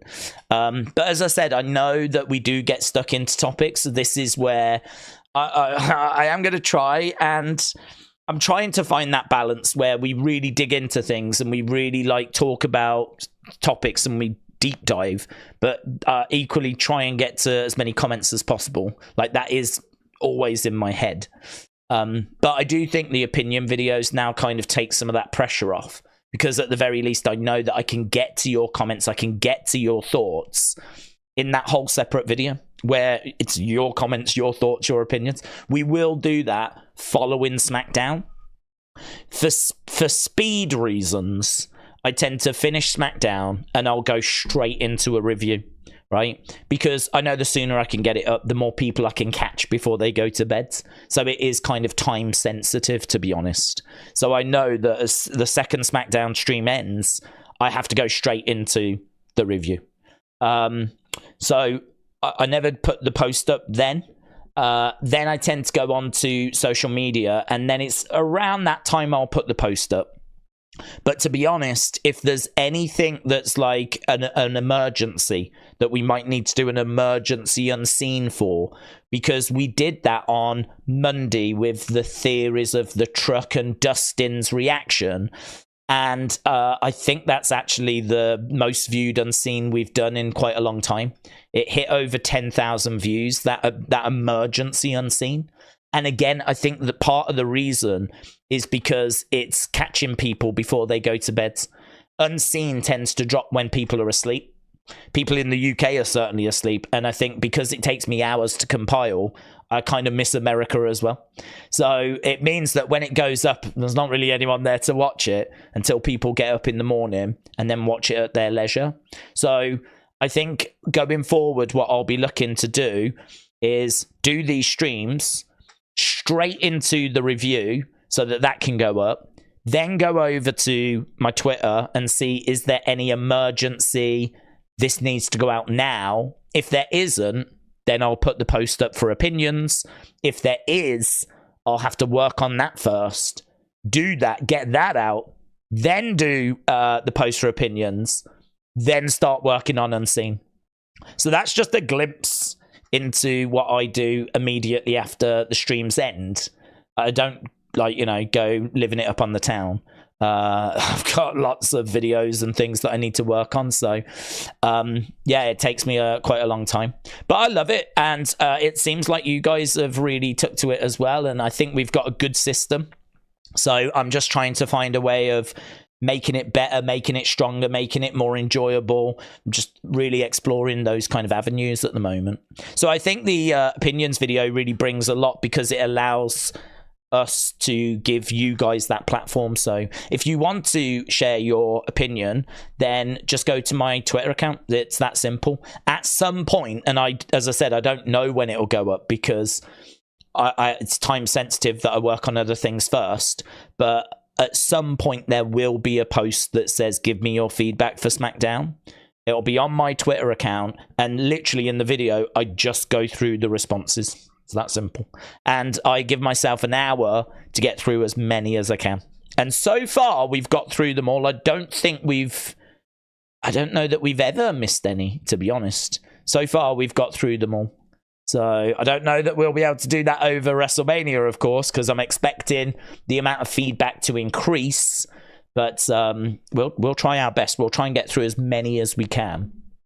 So I know there's a lot of people that do hot takes. I've seen a lot of hot takes on the internet.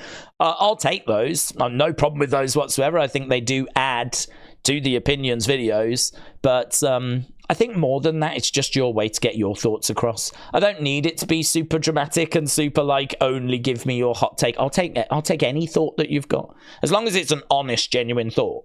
As long as it's something that's of value, and you genuinely believe that, then I'm interested. Yeah, thoughts, theories, where things are going, where you want them to go, reaction to things, all of that stuff.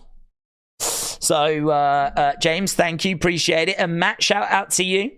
Appreciate the support, buds. We are 19 minutes away. 19. That's all. We've been here for an hour and 40 already. And I haven't even put a link out to let people know we're live. I used to do that religiously, but now because I work on Unseen, I literally do Unseen stuff, getting stuff into folders up to the very second we go live. So I don't even get a chance to send links out anymore. Don't matter. If you know the channel and you subscribe to the channel, you'll hopefully get a notification. You should know when we go live by now. Nico said, what would your dream match be if you've not seen it already? I always give the same answer because it's the answer I think is true, and that is Undertaker Sting. So when I was young, obviously I've told you about getting videotapes and what that meant, and you know, it made your day, and it's a glimpse into a world that doesn't exist anymore, because now with the network it's just all there for you. I'd say it's too easy now. The fact that you've got every pay-per-view WWE have ever done at a touch of your fingers, I think we all take it for granted. If I was a kid again and I had this now, I mean, you wouldn't be getting unseens.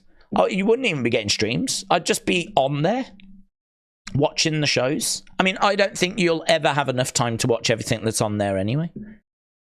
I don't know. That'd be interesting, actually. If you was to watch everything that's on the network, how long would it take? I don't know that info is out there. But it might have been at the start, but we're in a drastically different place now. They've been adding more retro, old school stuff all the time. Obviously, new stuff going on all the time. But if you think all the episodes of Raw, SmackDown, just, you know, superstars, there's old primetime wrestlings on there, and then, you know, all the pay-per-views, and you've got the WCW stuff, and you've got the ECW stuff. I mean, I've said we're going to get to a point where watching all the previous shows, it won't be possible. Someone born today, I don't know that they can watch all the shows.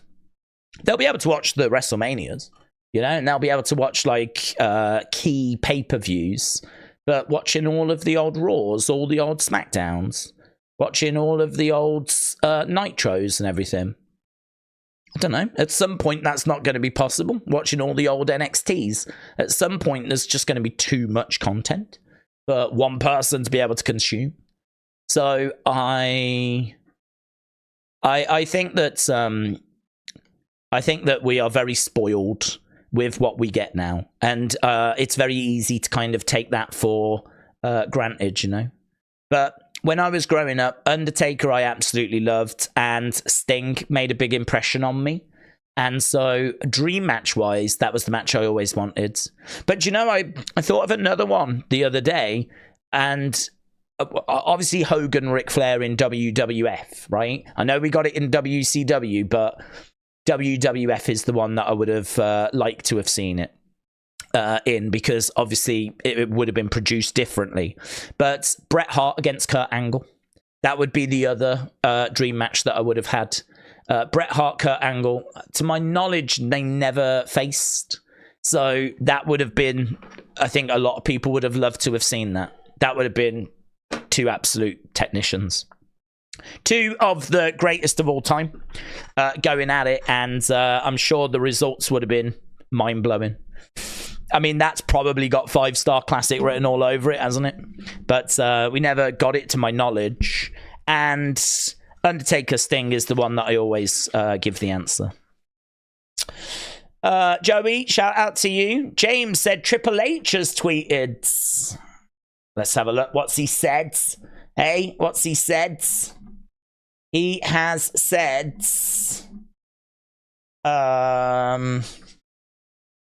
He said, Wrestling Day sucks. That's harsh. That is harsh. No, he said, the road to WrestleMania is winding down. Oh, don't say that. But we're still in high gear. Tonight's SmackDown will be massive. Well, okay. I mean, that's quite exciting. I don't get the feeling that there's as many people actually... It's weird. I don't feel like there's as many around as there is for, like, a Raw stream. I don't know why. Just feels like... I don't know why. I don't know why I've got that feeling. But it might be because it's a shorter show, actually. It might be that. It might be that there's actually the same amount of people around. Maybe even a touch more. But because it's a shorter show...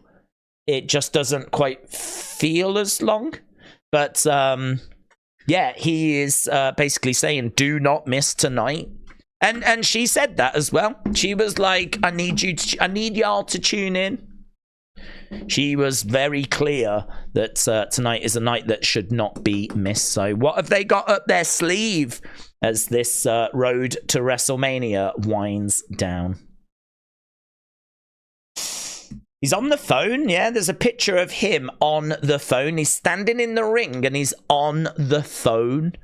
Who is he on the phone to? It's an interesting picture to attach, isn't it? It's an interesting picture to attach. Who is he on the phone to? Right, it's going to be huge. It's going to be massive, said Ernesto. Would have loved to have seen Brock against Batista. Those guys never faced, said Lee. That's a good shout. I like that. That's not one that you tend to hear very often. I like that. But I think he has the PC DJ hub. Triple H, we spoke about that, said that SmackDown will be tonight. Huge tonight. Who's he going to call? Ghostbusters, says James. Love the video that The Rock dropped earlier, says Daniel. Wrestle Andy said, winding down to watch Murder, She Wrote with a cup of tea. Jared said, Days, the first ever episode of SmackDown had Undertaker on commentary. If I remember, Mr. Fink wrestled and Rock versus Triple H with the showstopper as referees. Memories, says Jared.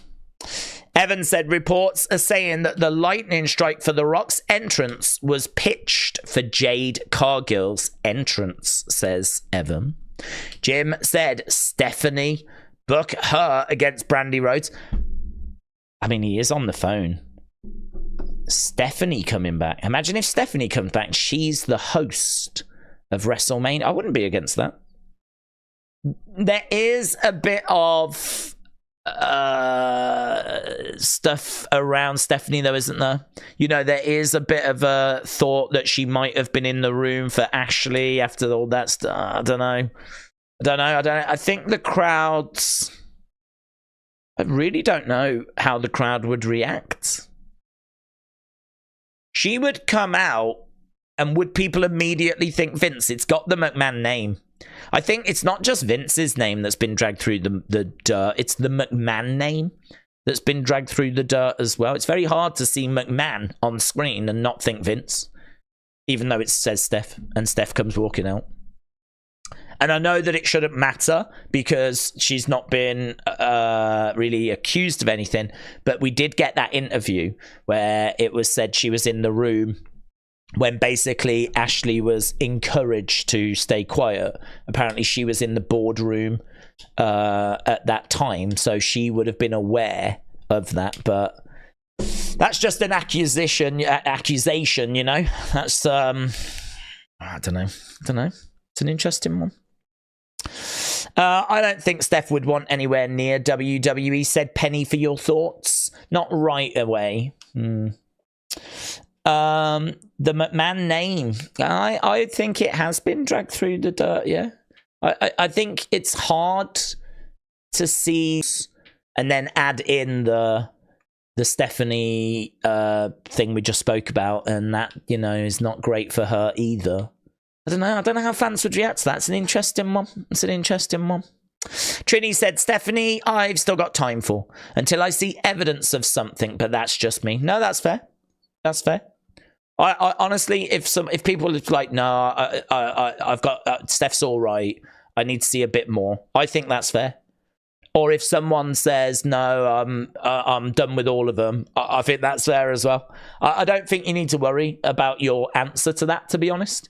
Because, again, I don't think there's a right or a wrong answer for it. So, no, I think that's fair. Hangman said Shane O'Mac forever. You know, he did provide the greatest WrestleMania moment, in all fairness. You know, when he did his hamstring and went down last year. That tops Hogan Andre.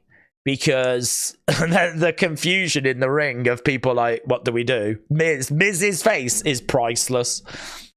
In fact, I would argue that Hogan Andre staring at each other used to be the most iconic shot.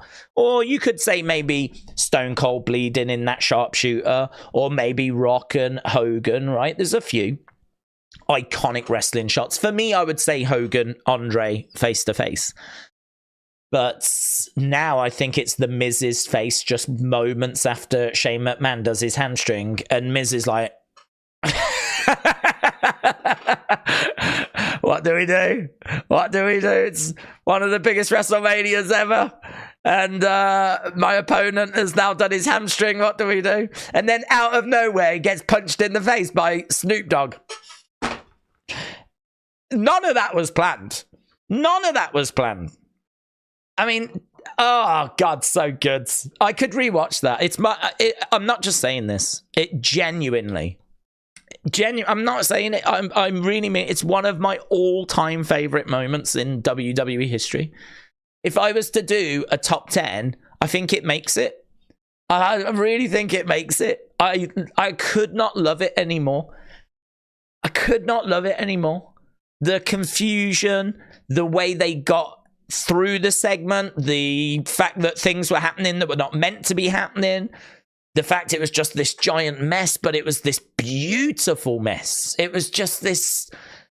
It was like the most entertaining thing I've seen. It was so like, what's going on?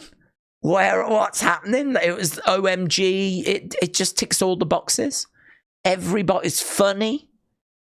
It's serious. It's shocking. I had every emotion all at the same time. I love it. I absolutely love it. I absolutely love it. So yeah, Shane O'Mac for life. Shane O'Mac for life. Kian said, I only started watching pay-per-views on Sky when my dad was paying for it. When I used to go home from school, I always used to watch it as soon as I got back during the day. Now I'm older, I pay for it myself. Yeah, to be honest, I mean, my relationship with that is very different in the sense of I wasn't consistent. I mean, there was no way I was always watching it live because we didn't have money to buy the pay-per-views all the time. That's the truth. Growing up, we didn't have access to Sky and cable and things along those lines. There are times where I went round my cousins and we were able to get it and I was able to watch it live. But if I was just at my house, then no, we didn't have cable. We didn't have Sky. We just had normal TV and that was it. Later on, we did get a very basic cable package that allowed me to watch things like music TV with like the videos. Nickelodeon, believe it or not, was on the basic package. A channel that showed like old shows from like back in the 80s and 70s. That was on there. It had like 30, 40 channels, extra channels. It was amazing. And as a kid, your mind is blown. But compared to what you get now, and it certainly did not come with the movie channels or the sport channels. And you needed the sport channel for wrestling. So sometimes I was watching it on videotapes. Sometimes I was able to watch it live. Sometimes I'd have to wait a little while to get those tapes. Sometimes I was able to get them a few days later. It was all over the place. It really was like, it was a bit of a mess growing up. But that's why you do focus. I feel like when I was a kid, I was just as focused on the old stuff as I was the current stuff. It was really weird because I didn't have access as much to the current stuff. It meant when I went to a car boot and I got a video of the old stuff, well, I would watch that. And that would entertain me just as much because it's still WWF. It's still people that I had heard of. And it's still people I had videotapes of. And it was allowing me to put pieces together as to how we had got to where we had got, you know? So I think from a very early age, because of how I grew up and when I grew up, you spend a lot of your time looking back as well as looking at the present. I would imagine a lot of kids now spend a lot of time looking at the present, probably looking forwards. Maybe don't spend as much time looking back as what we did when we were young. Because you wasn't watching the current product as much, you didn't fantasy book as much, which meant you didn't look forward as much. Never when I was a kid was I thinking, oh, I wonder what WrestleMania will be next year. I didn't waste my time doing that. I might create my own matches and do bits and bobs, but I never used a fantasy book. There was too much to explore. Rather than wasting time thinking about the future, I could watch a video from the past and see where we had been and, like, you know, learn a bit more, whatever. So it was a different time. It really was. It's so hard to explain to kids now, I think, like, and really get across how different it was, you know. It wasn't just wrestling, though. The world was different. Like, without a mobile phone and without Google and without the internet and without, you know, PCs and all that kind of stuff, it was so different. I feel very fortunate that I was born when I was born, because I feel like I got to see life before the internet, and then I got to see the internet arrive, and now I get to experience the internet in its current guise. I'm sure it's going to keep getting stronger and better, and I'm sure if you're born now, you're going to have a great time.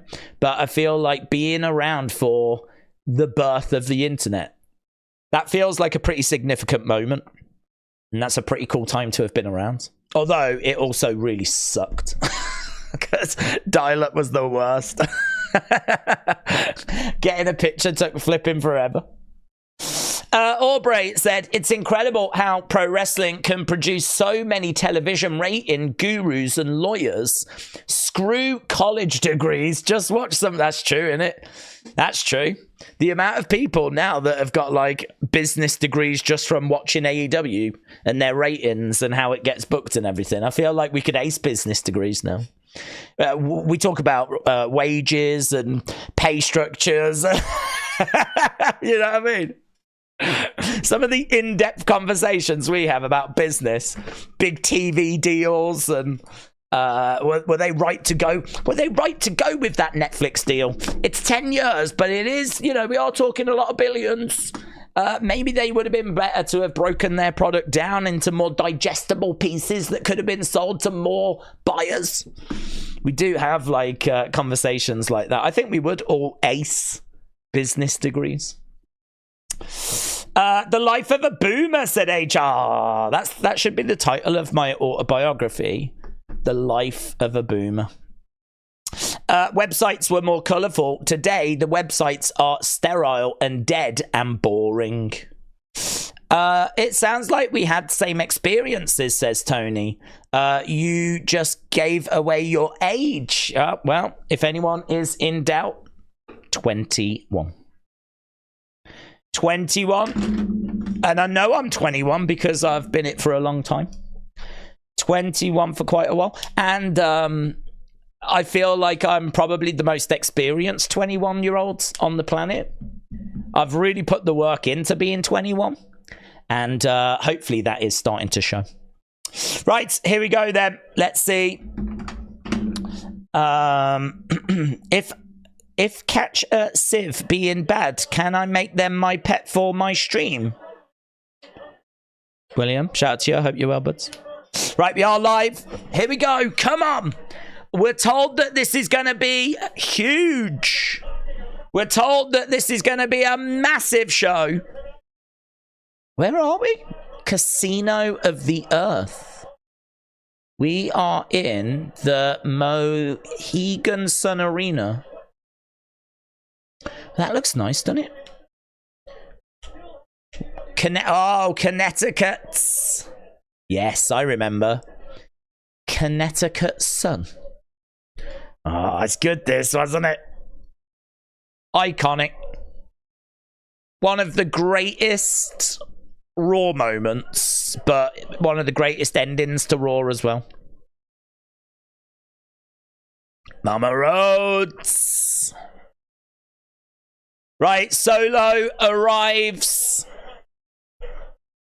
Bloodline arrive.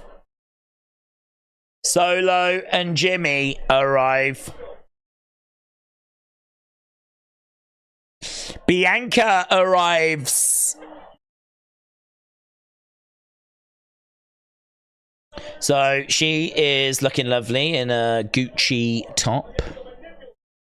Dakota arrives as well. We're seeing superstars arrive. Asuka is there. No Io, though, by the looks of it. LA Knight. Put him to sleep, Bloodline. What was that? A sign encouraging the Bloodline to put LA Knight to sleep. What was that about? Right. We're starting with Randy Orton. So is this going to be our first match? Randy and Kevin against Pretty Deadly. Randy Orton. Yeah, Bella sounded. It is going to be a tag team match. So we're starting with Randy Orton, Kevin Owens against Pretty Deadly. Well, we knew that we were getting this match. Maybe not quite the way that people wanted the show to open. I'd imagine they wanted something a little more juicy to kick things off, but Randy holds up an RKO sign. 8 days before WrestleMania, Roman can't be asked to show up. Well, let's wait and see because, you know, they are teasing something big tonight. They are teasing something big. What are they calling this? They're calling this RKO or something. KO RKO versus Pretty Deadly. Yes, boy! Feels weird with no Rock, Cody, or Bloodline segment starting, said Nicole. It does feel like something is missing, but as we said, word on the street is, you know, from Triple H, that this is going to be big. This is going to be big. Okay, so we've got Randy in the ring.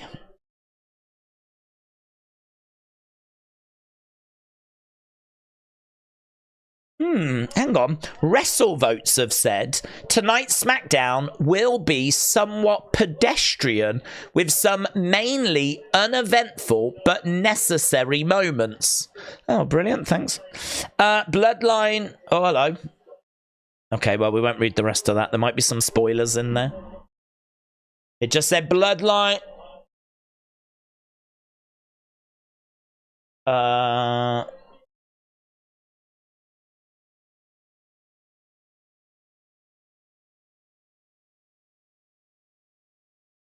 This is interesting, you know, because someone said, what, you're just straight up spoiling shows now? And WrestleVote said, yeah. Tell me what happens with all the stuff that's advertised then. Oh, right. So he's saying, I haven't told you what happens with all the matches that are advertised, but I am telling you about stuff that hasn't been advertised. Yeah, I am a bit... I'm not a fan of spoilers when the show is just about to start, you know? I don't think WrestleVotes really should be putting that out. I don't think they should be putting that out. Or at the very least, put it back. The problem is, even if you put it behind a paywall, it's still going to get out, you know? Fightful do that. They put it behind a paywall, it still gets out. Yeah, it's a tricky one, isn't it, I suppose? It's a tricky one because if they find something out that people don't know, they're going to want to say it.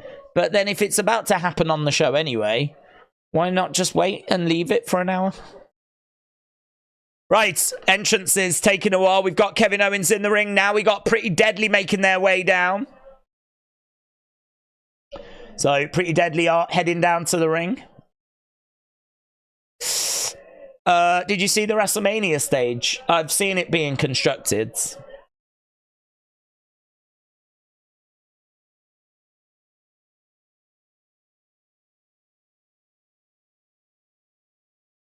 Okay, they are making their way down. And have we got the ball in the ring? We do.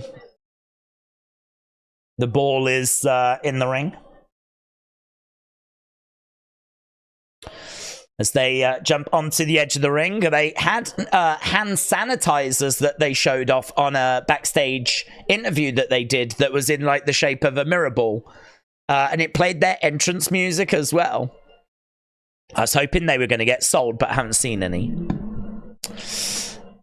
We are starting the show with the wrong nipples. Must be trying to boost the female audience. Well, listen, they deserve nipples as well. I don't have any problems with this. I'm all for equality.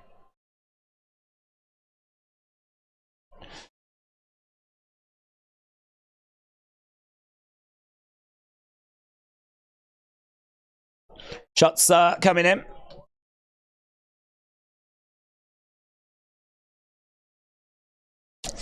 Charlotte is looking good in rehab. Could be a distraction at WrestleMania, said Eric.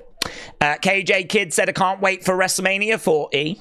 Maggie said, I love Pretty Deadly. They're good wrestlers and they make me laugh. Sis said, is Pretty Deadly using win fans like Beyonce? Yes. Beyonce actually gets a lot of her inspiration from Pretty Deadly. So we shouldn't be too surprised at that. Headbutts coming. You'll see Pretty Deadly all dressed in cowboy attire soon. Because I believe that's the direction Beyonce's gone in. She's a cowgirl now.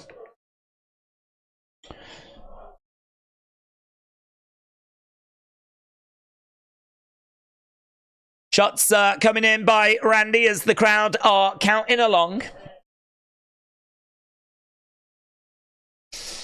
Randy Orton and Elton Prince tagged in. A. Jobson said, I hope Cody's sister, Lana Rhodes, helps Cody at Mania. Didn't The Rock say that, like, they were all 20 years older than Cody? I mean, if that's true, does that mean they're going to need, like, stair lifts to come and help him? I don't need the Boomer Society making its way down as it tries to help Cody. I'm pretty sure The Rock said that, didn't he? Didn't he say all the siblings are like 20 years older? I don't know how old Cody is. Isn't he like 40? Wouldn't that make them all 60? Pfft, mate. It's going to take them 2 hours to get down that ramp. We'll have to install ramp lifts. And if we hide them under the ring, listen, I promise you, once you get older, if you're down under the ring, it's going to take you flipping forever to try and get up. Do you know what I mean? If you're down under the ring, I promise you, your back's going to go... You're going to be like, oh, give me a second. Hang on. Hang on, Cody, I'm coming. Oh, Jesus. Oh, God, that hurts. Here we go. I'm coming. Hang on, Cody. I'm coming. Oh, God, it's getting harder. That's how it goes when you get older, you know. If you're one of them young whippersnappers, eh? If you're one of them youngsters, you don't know how good you've got it. Doesn't stay that way. Trust me, I'm 21. I am 21. The Anna White family and the Rhodes family are going to interfere at WrestleMania, says A. Jobson. Bing Chillin said, we can squash the whole Hollywood Rock thing. This Rock is more sinister. That's true. That is true.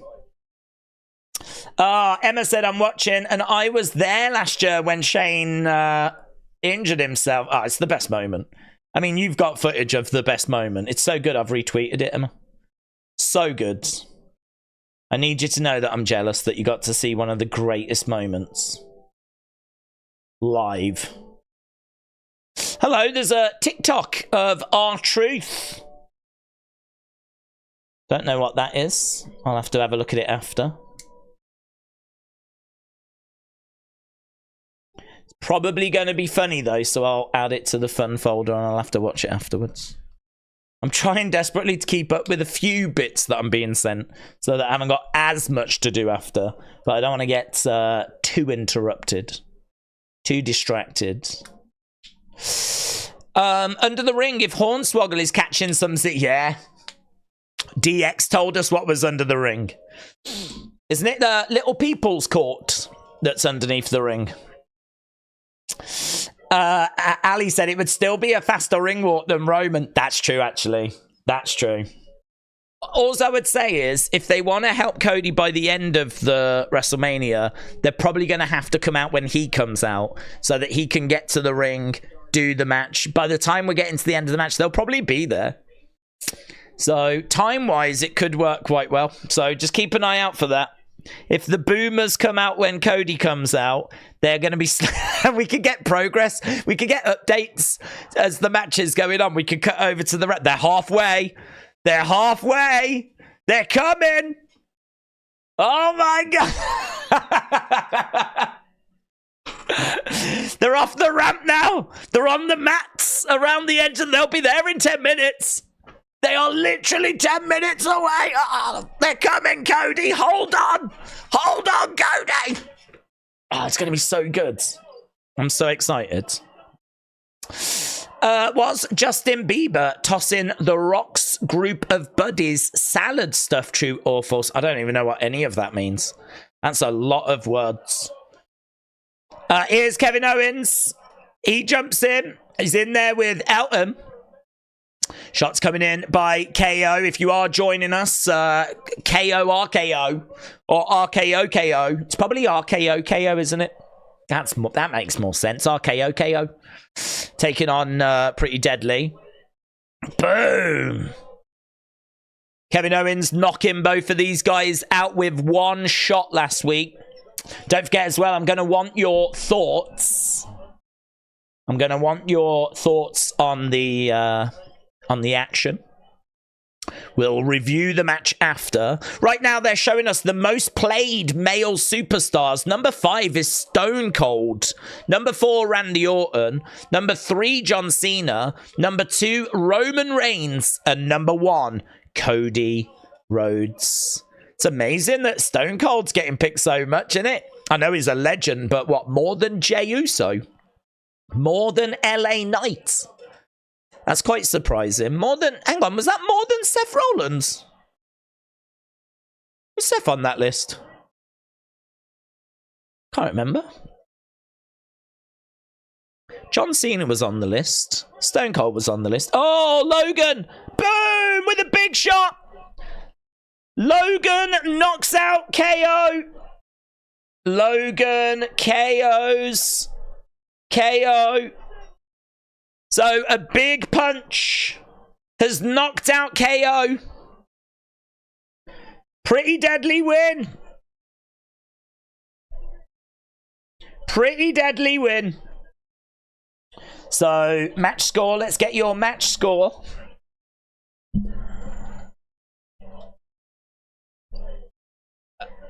Randy is asking Kevin Owens what happened.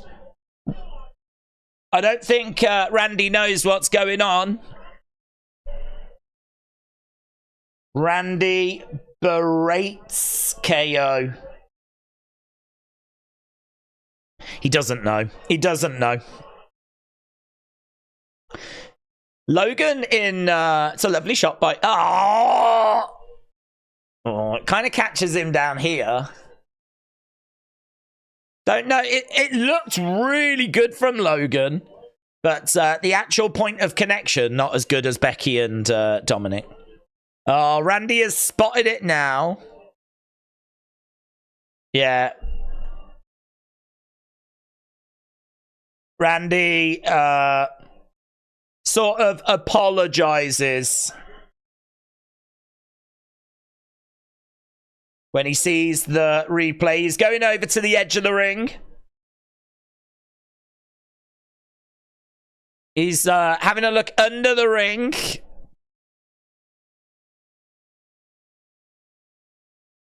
RKO is the chant. RKO is the chant. Randy's going to look underneath the ring. Randy acknowledges the crowds. He is there. I thought he wouldn't be there. Randy grabs Logan. So they're fighting around the ringside area. Smashing him into the commentary. I thought he would... And Logan would be gone for some reason. Supernatural powers. But he was there. He was hiding under the ring. Right now, he's got Logan on the commentary table. Oh, Pretty Deadly attack. Pretty Deadly attack.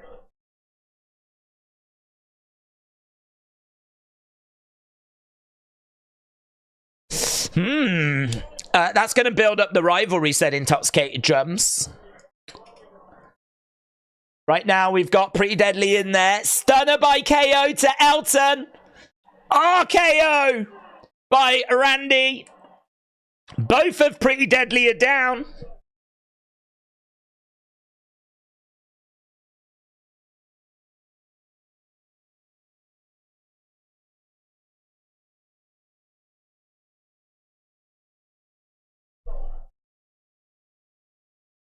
Randy is now chasing Logan away. God, it's all happening right now.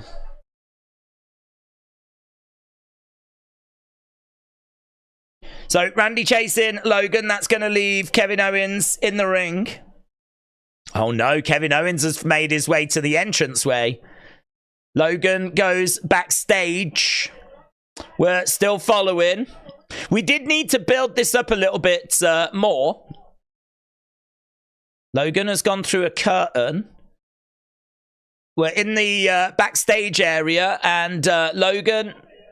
Randy chucking a chair, man.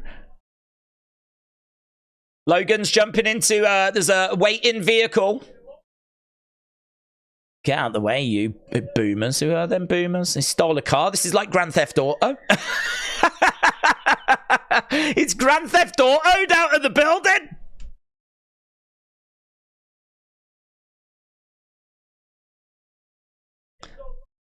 I mean, I don't know that that was his car. Did Logan just steal a car? Oh, apparently Bayley has attacked Io when she was getting a photo shoot. Oh my God, it's all happening. It's all happening. My soul hurts a little every time Randy hits an RKO. He can't do that move forever, said Jose, especially with his back problems. Attitude Era, said Jamie. GTA settings, says Callum. A. Jobson said, so Triple H wants us to believe that KO and Randy can beat Logan, but they can't beat Pretty Deadly. Yeah, but they were distracted. Well, more than distracted. Kevin Owens was knocked out. That was a lot went on there. There was a lot of stuff that happened after that match. That was pretty fun, says Brett. I see what you did there. I see what you did. It's not Pretty Deadly, it's pretty fun. I got you. I spotted it. One thing I want to start doing is actually putting the match scores straight in now. Normally I just write them down and I don't put them straight in, but I'm going to put them straight into the spreadsheet. And hopefully then I can start using them in the reviews straight afterwards. Because we've got them, we get the match scores straight away. As soon as we get to about 200, so as soon as we get another 27 votes, I'll end that. So if you've not voted, get in your thoughts. What did you think? Did you think it was all right? Or did you think it was bad? Maybe you thought it was great. Perhaps you thought it was an all-time match. Perhaps it's one of the greatest matches you've ever seen. What did you think? Kian said Cody and Dustin and their sister have another sibling named Kristen. It's on Dusty's Wikipedia. I'm just letting you know, The Rock didn't know that there were 4. God, how odd's that one? How odd's that one, though? Jeez. I mean, she might be like 100. Trini said, Trini's statement, here we go. William did not attempt to solicit sex from me for mod duties. I volunteered and requested James be added. Hang on, what does that mean? You I don't know what's happening there. I don't know what's happening. All I know is that is not going to help your perception in the community, Trini. That's all I'm going to say. That's all I'm going to say, man. I'm not saying any more than that. Woo. Honestly. I'm all hot and bothered. Who do you think will induct Heyman into the Hall of Fame? I say Rob Van Dam or Tommy Dreamer. Apparently, there is someone doing it. In an interview the other day, he said that he would love to reveal who it is, but it's not quite time. But it was brought up about it being him, but it seems like there is someone that's going to be doing it. I think there's a lot of people that it could be. a lot of people. I mean, if you think about everyone that he's worked with throughout his career, it's a staggering amount. I can't really give a name, to be honest. I mean, I know who I would have it be, but I don't know who Paul would want it to be. And I think that for me is what it's going to come down to. Rather than going, oh, it should be this person, should be that, it should be the person Paul wants. And he's worked with so many people, I just don't know who that's going to be. He might request it's Jim Ross, you know? There's so many. He might request that it's Triple H. He might request Tommy Dreamer, Rob Van Dam, Sabu. I have no idea. I mean, if you think about the people he worked with when it was the Dangerous Alliance, and you even go before ECW. I mean, The Undertaker joked the other day he is one of the original Paul Heyman guys, because they worked together outside of WWE before he was even Undertaker. So that's a relationship that goes back a long way. Heyman's relationship with the Anoa'i family goes back a long way. I could be so many people. We'll have to wait and see. Right, we are back. Free to fans. Outside Wells Fargo. WrestleMania kickoff. Streaming on Peacock. What? Oh my God. Next Friday. WrestleMania kickoff that's going to be free to fans. Oh my God.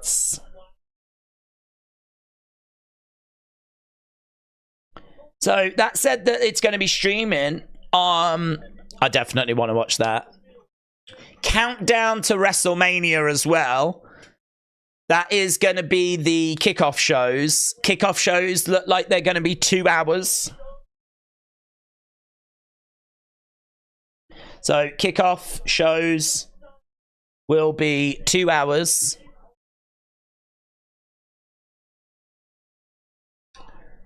Oh, let's go. And that's going to be in Pepsi Plaza.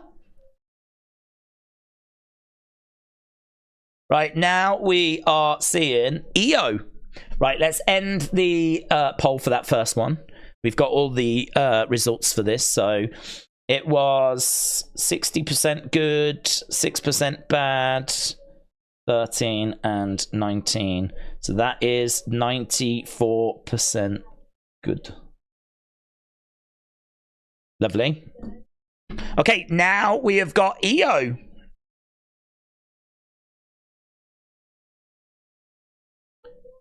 She said she feels sorry for Bayley. Your hypocrisy disgusts me.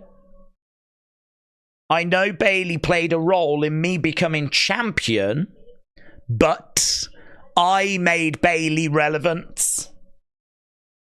Dakota and I felt obligated to keep her around. Our patience wore thin. We got tired of her. We outgrew her. So I did what needed to be done.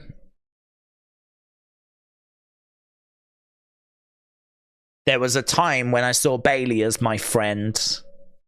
And I'll regret that for the rest. I'll regret that for the rest of my life.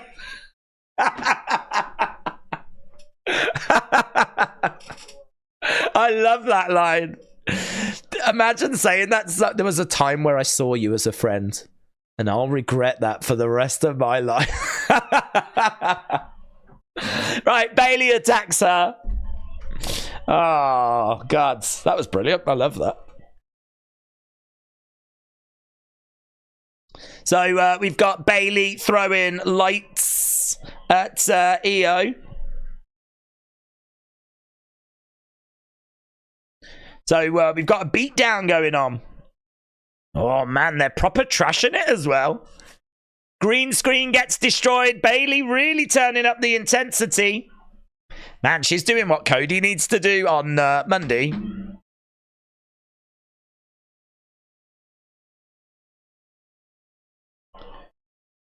That was fun. Chick fight. Chick fight.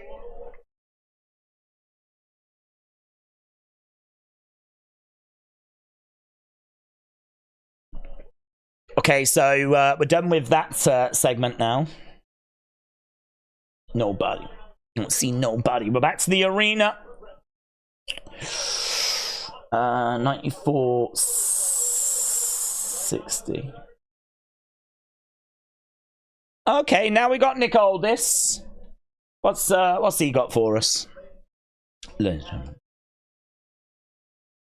Okay, monumental piece of business. Who's ready for WrestleMania?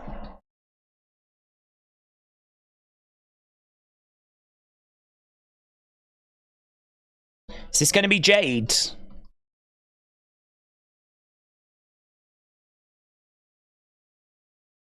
He said he wants to make this show the #1 show.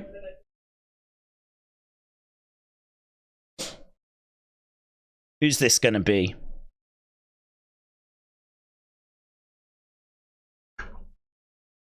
Yeah, it's got to be Jade, isn't it?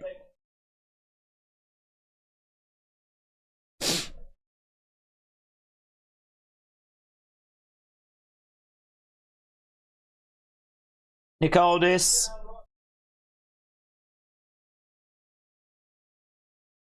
Jade Cargill.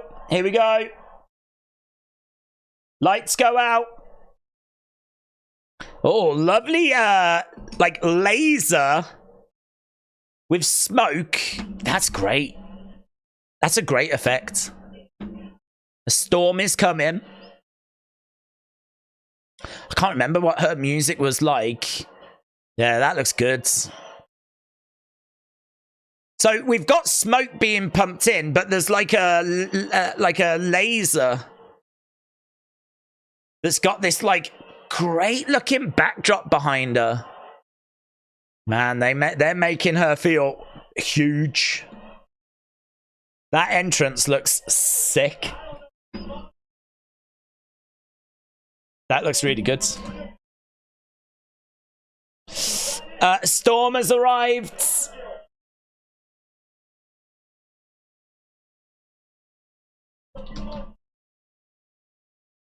Very, very impressive.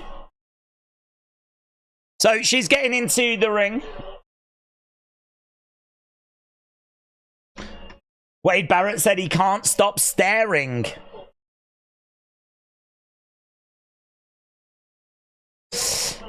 People are enjoying it. What a presence. I don't know how the music kind of compares to a Rumble music. I have not gone back to listen to that.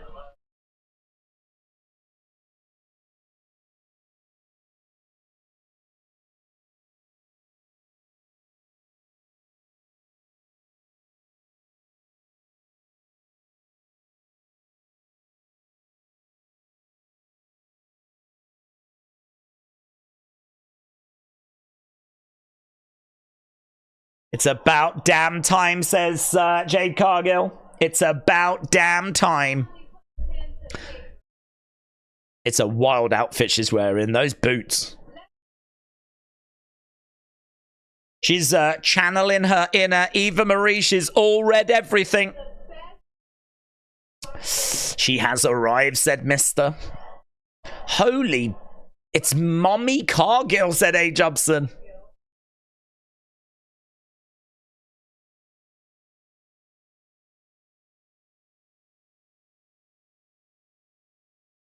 Once in a lifetime superstar.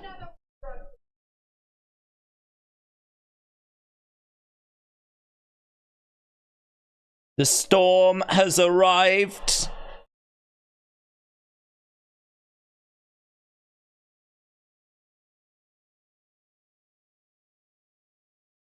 Look at the physique, man. Look at her. She does look incredible.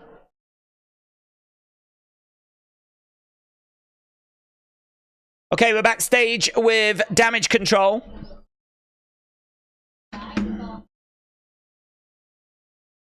Jade. What has Jade done? Apart from just stand there.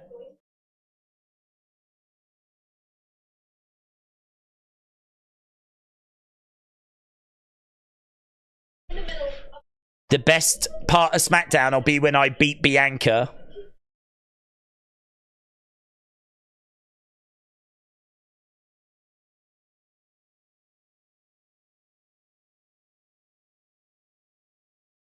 So Dakota just saying a few words about Bianca right now.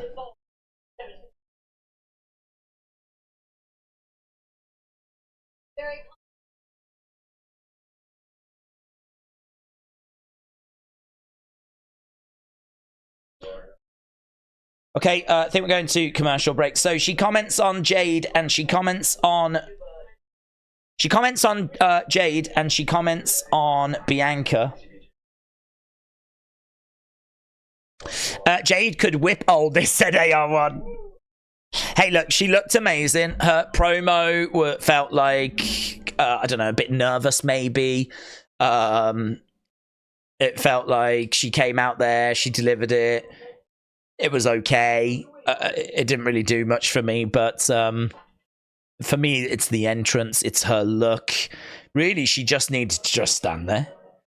I do wonder if she would really benefit by having a manager, actually, just do a bit of talking, but then saying that, she's got to learn to talk, isn't she?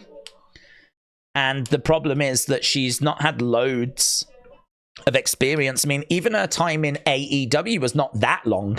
It's not like she's got years and years and years of indie experience and then she's gone through NXT, you know? She was kind of really thrust into the spotlight in AEW. She struggled. I don't think she was someone that we were that crazy about her abilities, but we knew her look was amazing. WWE have taken her, worked with her for a while as well now, and I've got to think that everything will have leveled up. But yeah, not too much to take away from that, other than I don't think she's going to be a savage. She ain't going to be CM Punk on the mic at the moment, you know. So, but great entrance, looked awesome. What do the superstars do during the commercial break? Depends where they are. I mean, if they're backstage, they just carry on with things. If they're in the ring, sometimes, though, if it's an entrance and a superstar comes out, they will go and chat with the fans, or they'll just go and like wait in the corner. I've been at shows, Raws and whatever, where I've seen them do a few different things.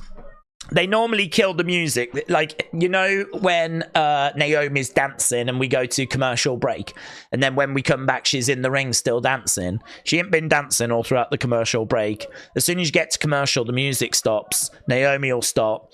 Then the announcement will be, right, guys, we're about to come back from commercial break. Make some noise in 3, 2, 1. And then the music come back on, Naomi will start dancing again, and then, you know, we're back from commercial break. So if you've never been to a Raw or a SmackDown taping, there are bits like that that are really interesting to see, you know?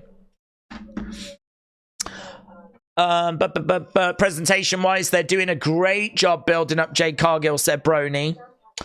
Morgan said, I would pop big for a faction with Jade and the Hurricane.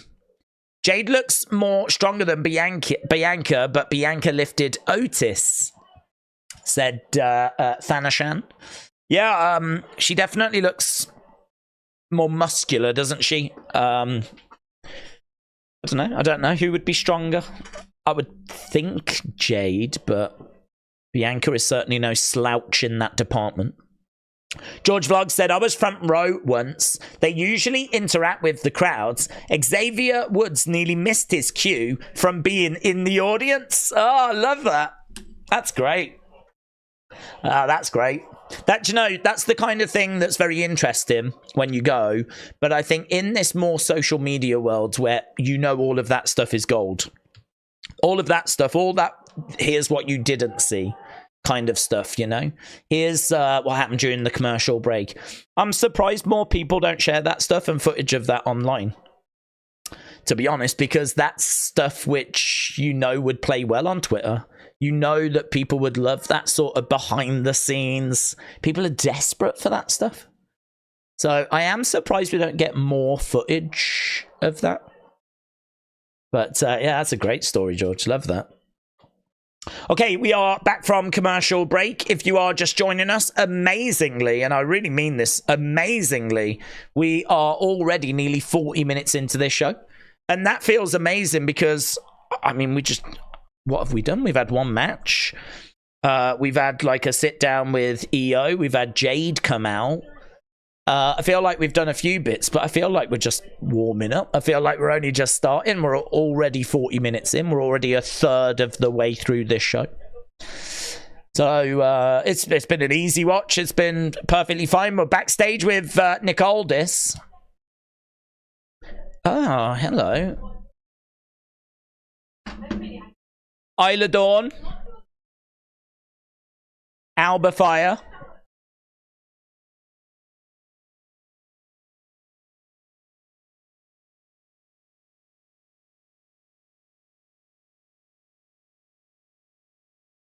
Here's AJ. Did you make sure LA won't be here?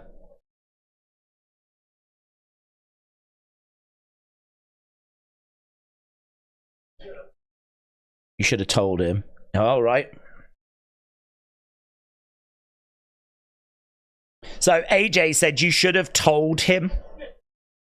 Rather than ask, you should have told.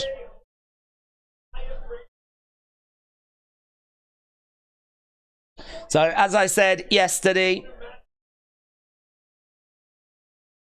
I asked him not to be here. Okay, we've got Grayson and Theory in the ring.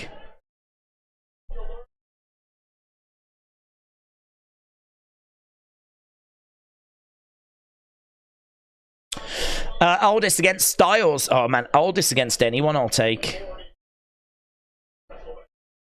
I would love to see... hello, we're backstage with Bobby's group.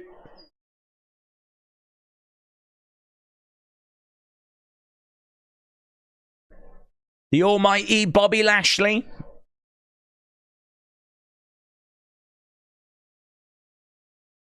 Champagne is on ice. The champagne is ready for if the Street Profits are victorious.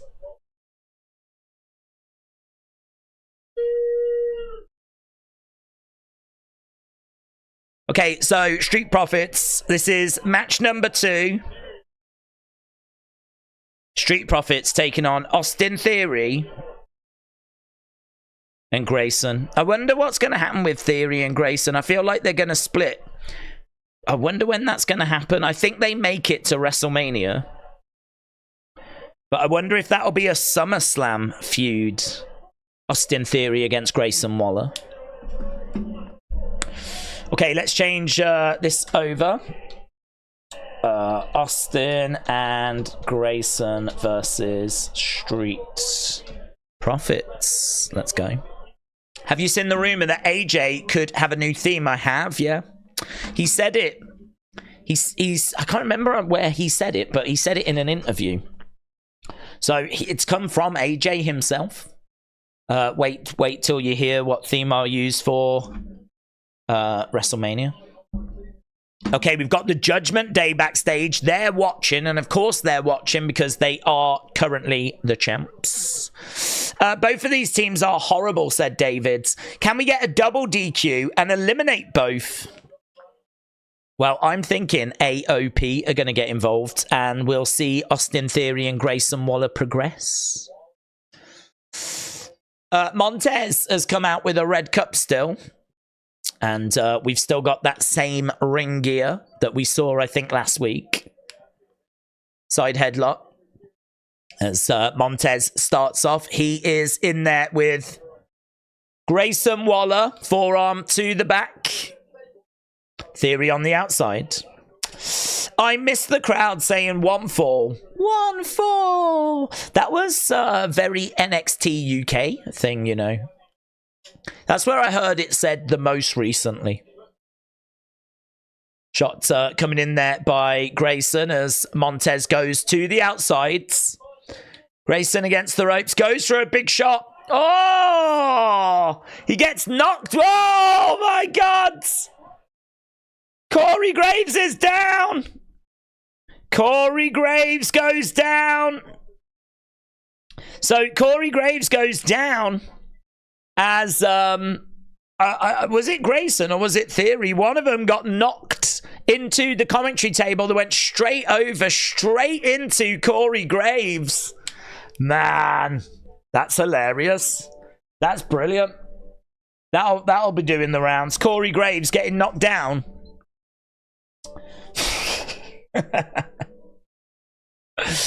It was Rhea Piper match from NXT UK. Was download. It was download. Thank you, buds. Someone in my head was saying download, yeah, at the time.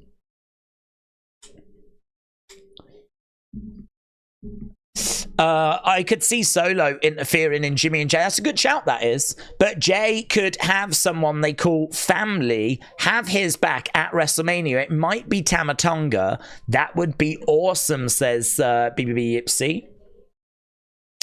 Who is it? Someone check on Corey Graves. So to the outside, it was Grayson.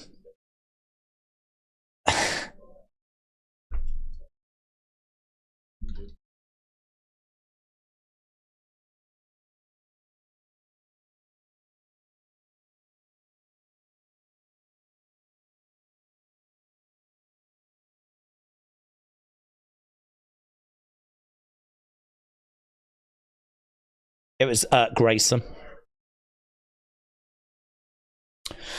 The only way Bobby Lashley will ever get over is if they reunite the Hurt Business.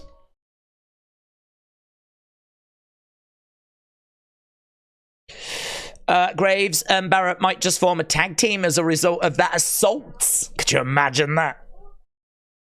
I don't know what the latest is with Corey Graves. I mean, obviously we know he was forced into a retirement because he used to be an active... He's a former NXT Tag Team Champion, but he was forced into early retirement. But I don't know if he's got like one more match in him. I would love to see Wade Barrett get involved. I keep waiting for him to be in a Rumble. I would love to see Nick Aldis get involved. I'd love to see Adam Pearce have one match in WWE. There's quite a few, actually. I feel like we could put on just a whole pay-per-view of just non-active superstars and just do a whole... Let's have Kayla Braxton, Kathy Kelly, Megan Morant, Sam Roberts... we'll do Michael Cole, we'll do Wade Barrett, we'll do Corey Graves, like we'll have Ref Jess. She can have a match. We'll just go down a list of like interviewers and commentators. I'm sure we could book a pretty fun show. Right, we are back to the action. Who is gonna progress? I feel pretty good that it is going to be Theory and Grayson, of course. Goes through a clothesline. Tag being made. Tag is made. Top rope enziguri there by Montez. Springboard. Oh, back elbow. Down goes Theory. Shot into Grayson. Clothesline there by Montez. He goes against the ropes. Another big clothesline. At least Graves ain't fearing for his life. Well, we don't know. I'd imagine his life did flash before his eyes. If you've not seen it, it's really fun. Oh, lovely. Standing moonsault. Goes for the cover, but no joy. Tiffany Stratton versus Bianca or Jade, says Corey. Miss Clown, shout out to you. I hope you are well.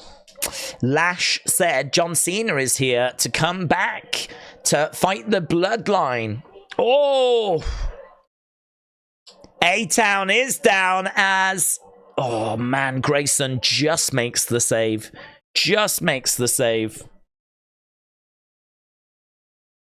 Big shot there by Angelo Dawkins. Roll up by Grayson.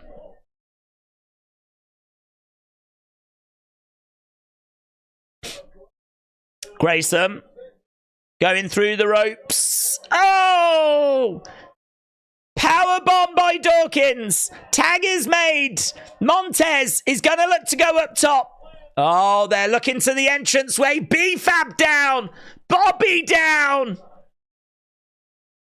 Oh, Carrion and Scarlett have attacked.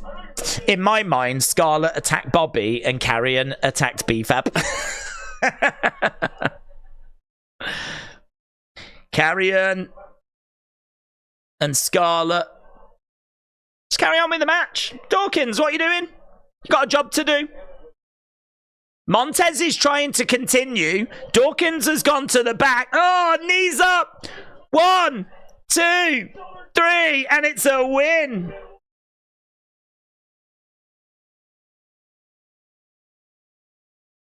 Bobby.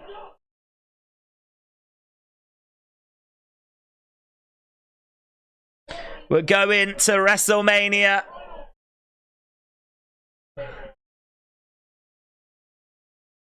So that was interesting how Dawkins went to the back. He didn't totally, because he's in the ring again now.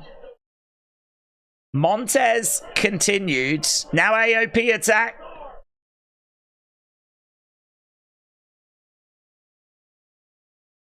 I did wonder where AOP were. AOP attack. Ellerin, is he out there? Oh, he's coming out with Carrion. Ellerin.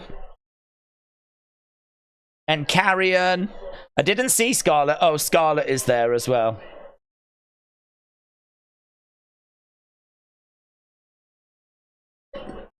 Boom. They are getting battered. They are getting battered, mate. Street Profits are being destroyed. Crowd are booing. Here's Bobby. Groggy Bobby is making his way down. He is looking to get revenge on Scarlett after she just messed him up. Bobby gets in the ring.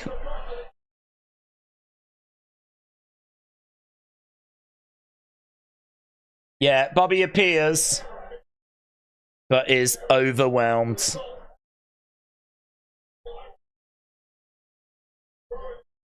Perhaps B-Fab could come down and like mess them all up on her own. Ah, oh, shot to the back of the heads.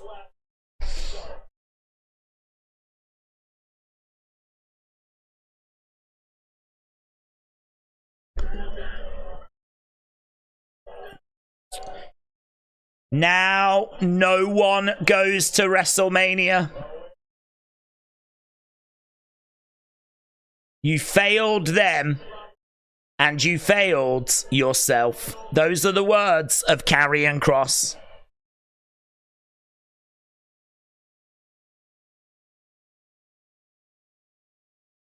Bobby outnumbered. Yeah, it was pretty fun, actually.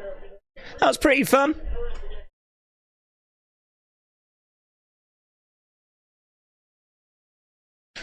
Okay. So we're just looking at last week, what went down last week. We are 50 minutes in now. Make a street fight for Mania, said K-Dub. Bibby is always jobbing, said Rivy. Papa Crocs said, feel like this took too long, but they've done a good build on it. Intoxicated Drum, shout out to you. Called it. The show is rocking tonight. Love watching with Days and everyone. You are making it all fun. Intoxicated Drums, shout out to you, buddy. Glad you are enjoying the action. I'm glad everyone's having a good time as we're working our way through pretty eventful SmackDown. I mean, so far I would say what WrestleVote said is probably true. It's a SmackDown that maybe doesn't have massive OMG moments, but we're definitely doing a lot of things and things that need to be done, and they're all enjoyable. Seeing Io get attacked, seeing Final Testament attacking Bobby's group, sorting out, you know, what tag teams are going to WrestleMania, obviously putting a bit more build on Logan and Randy and Kevin Owens, and it's all solid stuff, isn't it? It's all very solid. We're just seeing what happened last week with Dominik and Santos. Obviously, Dominik arrived to once again cost his dad. Okay, where are we going now? We are going to Santos. Legado. Are they all coming out? Yes, they are. Legado del Fantasma are making their way down to the ring. Right.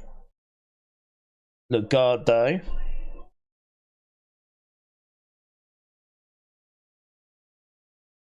So is this going to be the match, is it? Santos in a bright white suit. He looks awesome. Santos, thanks, Dirty Dom. So Santos is going to be thanking Dirty Dom next. Let's go. That should be fun. That should be fun. Right. Intoxicated Drums, shout out to you. David said, maybe these groups get a street fight on the pre-show, says Davids. Don said, if Final Testament versus The Pride isn't at Mania, that would be a shame. Papa Croc said, care way more about Santos and Ray's plans. Rivy said, it's done. BB Ipsy said, do you think another person will be announced for the Hall of Fame? Seems a bit weak this year. Well, I don't know, to be honest. I think it really depends on your thoughts of Paul Heyman. I think Heyman's a different choice because he's not a wrestler. So, like, it feels a bit different. But if you think about what he's done in wrestling, like, Heyman is Hall of Fame, headline Hall of Fame worthy. You know, this is the guy that gave us ECW, you know? This is the guy that's helped build up and help protect and present Brock Lesnar the way that he's been presented, you know? This is the guy that had the Dangerous Alliance before the ECW stuff, you know? This is the guy that's worked in multiple different promotions across multiple different decades. His contribution to wrestling is, I mean, it's huge. I mean, you could honestly say that his use of weapons and him really bringing like a more extreme style to the mainstream, you could say that had probably as big an effect on modern wrestling as maybe anything. I mean, certainly maybe more so than any one wrestler. So, to me, in my mind, he deserves to headline a class. It's one of those, though, where you could understand if he didn't, because to a lot of people, he is just Roman's wise man. To a lot of people that are only watching now, they don't... I'm not saying that's you or anyone here, but I'm just saying I could understand that to people that have got into wrestling in the past few years, he's just the wise man, but he's not, as we know, he's so much more than that. So I think I don't have a problem with him headlining. I know a lot of people wanted Bray, but Bray's dad has kind of come out now and said, look, it didn't happen because of this. So unless they're all swerving us and it is going to be announced, it feels like, yeah, this might be it. This might be it.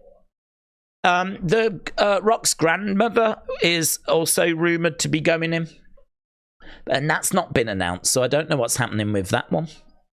So I don't know what's happening there.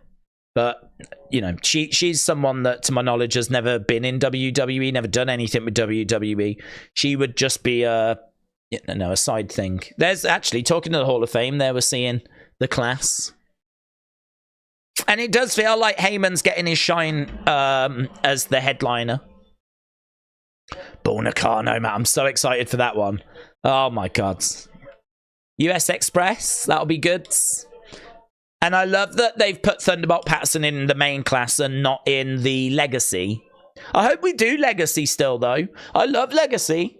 Legacy is really for those, well, it's lost its meaning, but it was meant to be for those wrestlers in the early days of wrestling that deserve recognition. You know, we wouldn't be where we are now if it weren't for them. So, you know, your Ed Strangler Lewis's, your Frank Gotch's, your George Hackenschmidt's, you know, all those kinds of people. Your Gorgeous Georges. They wouldn't go into the main class and get induction, but they'll go in through the Legacy class. So I'd like to think we'll do a few more of them this year. Okay, Santos is in the ring. He said, I hate to be that guy. Don't be that guy then. Don't do it. But I told you so. He did it. I've sent you Isla Dawn's tweets. Okay, thank you. I will try and get to that. Oh, hello. He's got a few words for the little kids that have Ray masks. I put Ray on the shelf.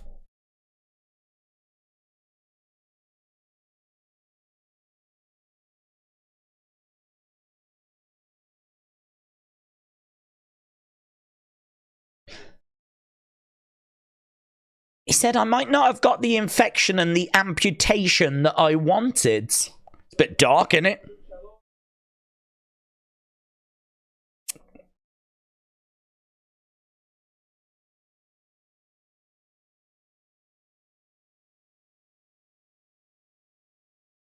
I outsmarted you, Ray.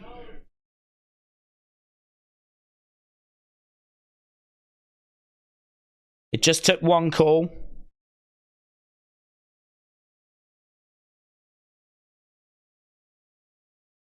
So, is this Dominik now? I outsmarted you, Ray.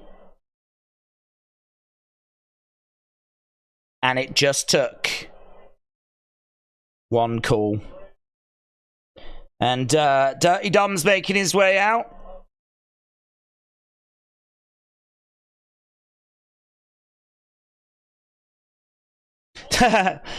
How proud is Dom of himself? The man is just glowing. He really is glowing right now. He is living his best life. So Dirty Dom is making his way down to the ring.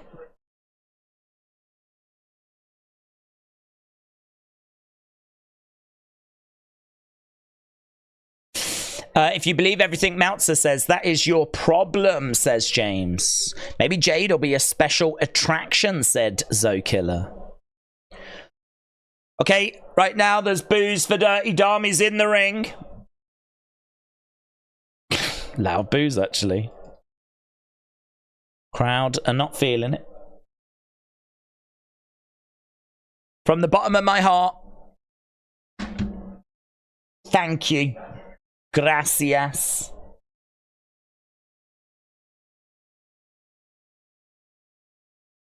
He's apologizing. He said we might not have seen eye to eye.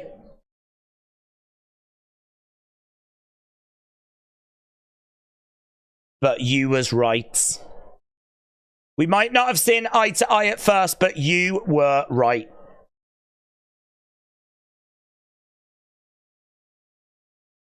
He goes to talk. Crowd get louder.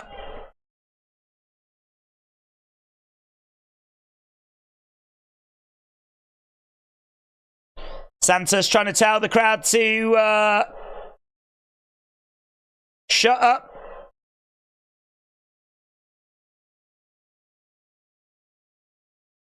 Oh, God, really loud boos.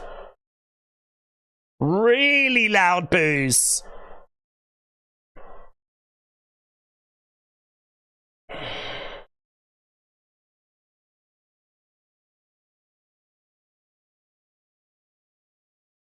I will do everything in my power to make that deadbeat dad's life a living hell. Here's Ray. Ray arrives.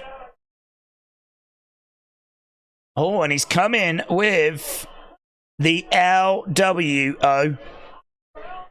Carlito. Zelina. What's Zelina wearing? What the hell is Zelina wearing?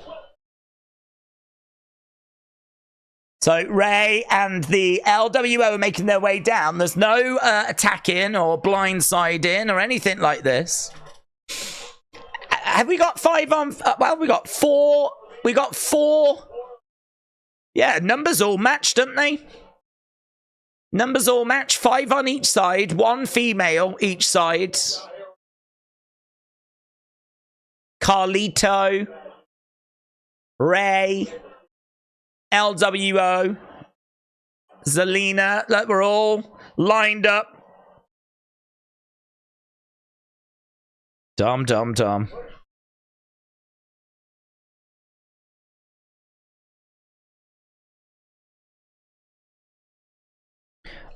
I believed I was done fighting you, son. LWO chants. LWO chants.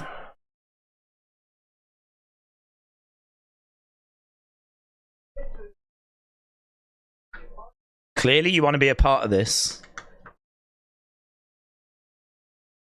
This moment.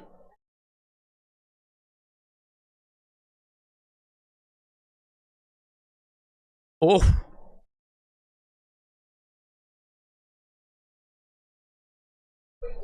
You are the two men I despise the most.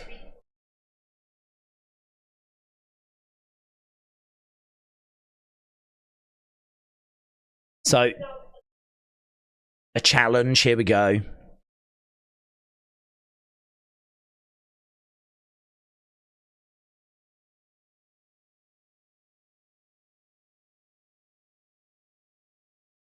Okay.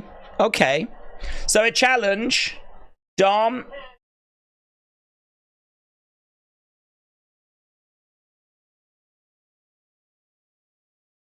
What are they chanting? Carlito.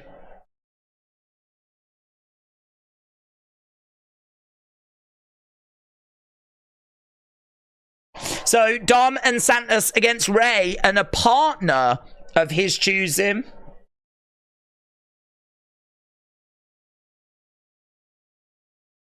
There was a Carlito chat. Do you think they'll go Dragon Lee?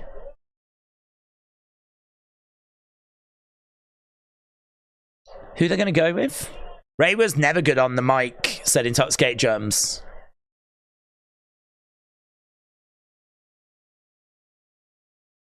It's the newest member of the LWO. Dragon Lee. So, Carlito Champ.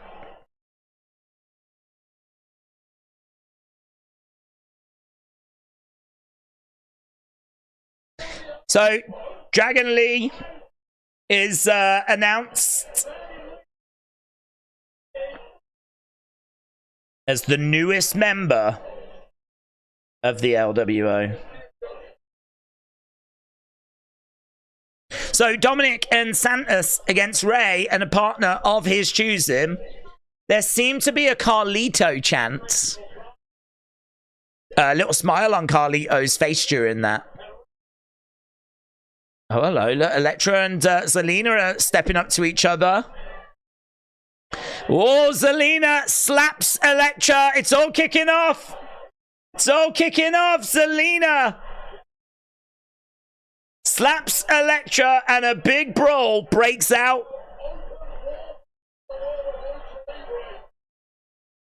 Wow. I thought Ray would say Andrade, said Jim. Oh, that's interesting. I didn't think that.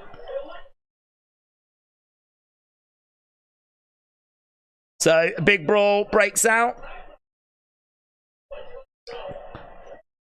Right now, we got Dominik and Carlito. Knee to the midsection. Oh, Dominik nails Ray from behind. He goes for the 619, but Carlito hurls Dominik out the ring. And Dragon Lee takes down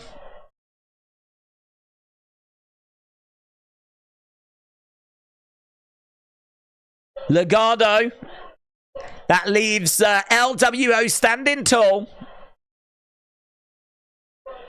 Well, that should be a fun tag match. Right, we're backstage with Bianca. Here's Naomi.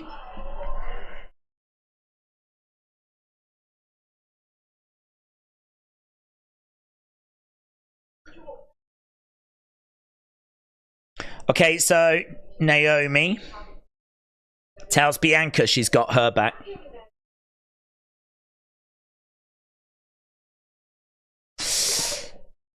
Who's going to win tomorrow? Spurs or Luton? Spurs.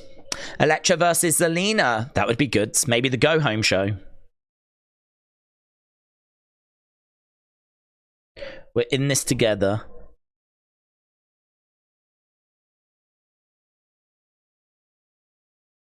She don't want them. These two seem to be great friends, don't they?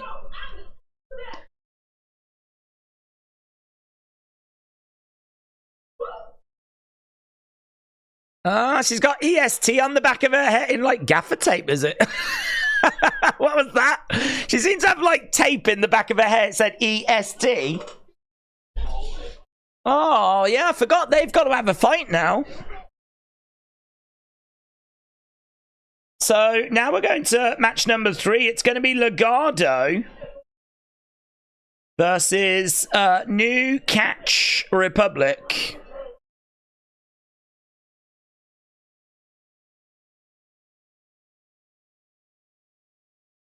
So the win. Wade said this is not fair.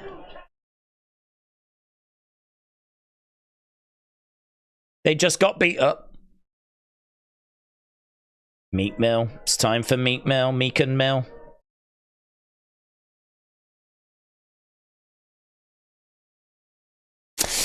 Right, Naomi needs to join the Bloodline, said Rivy. British Strong Style, that's what they should be called. David said, why didn't they call this guy's Irish Stew? Because they're losers. William says, yes, Trini, you can hate on wrestlers, but there is a limit to one stupidity that we can allow in the chat. Are you talking about her comment earlier where she said that you guys had sex? Justin said, during the Rock and Cody fight on Raw, did you notice in the far background there was a Brock Lesnar trailer? Also, there's pictures of Lesnar on WrestleMania trailers. Will we see him? No. So, I don't understand the trailer thing with Lesnar because those trailers are designed and wrapped and sorted ages ago. Like, that's not something that just gets done like this week. Those trailers have been around for a few weeks and they will have been designed and manufactured ages ago. Likely before the Vince stuff came out. So we know it's no great shock that Brock was going to be at WrestleMania, but we know he's not there now, right? We know that he's been removed from the video game, but he's not totally out of the video game because they couldn't get him totally out the video game. So to me, the trailer thing is very much like the video game thing. They tried to get him out the game, but they couldn't totally remove him. They've tried to get him out of WWE whilst all this stuff's going on, but they can't totally remove him. So he's on a trailer, but that's not an indicator that he's coming. It's an indicator that they weren't able to stop production of the trailer wraps and that process had gone a bit too far. So that's my belief, right? I don't think it's an indicator he's coming back because we're dealing with like a lawsuit, and unless that lawsuit has been cleared. But think about this. They're not going to bring him back whilst that lawsuit's still going on, right? So that lawsuit would have to be, he'd have to get cleared from like the allegations, right? He'd have to be found like completely not connected. Then they'd have to design the trailer. Then they'd have to manufacture it. Then they'd have to wrap the trailer, and then it would have to feature on TV this week. That ain't happening, is it? That ain't happening. So to me, it's not a non-story, but it's a non-story really. There is a lot of stuff that you're going to see which is designed to just grab attention. And I really think that if we're being honest with ourselves, if we're being level-headed, there can't be anyone that's looking at that seriously thinking this means that Brock's going to be at WrestleMania. Surely. It is just because of the time and how long it takes to design and wrap those things, you know. Right, Judgment Day. Let's see what they've got to say.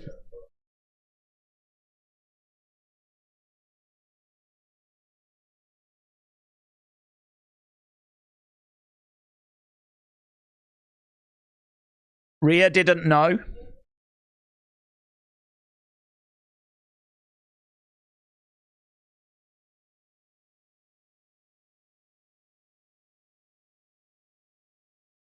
Dom says sorry.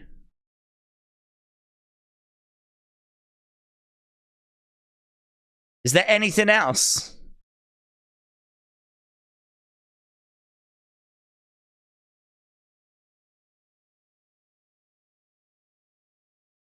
I need to see a doctor.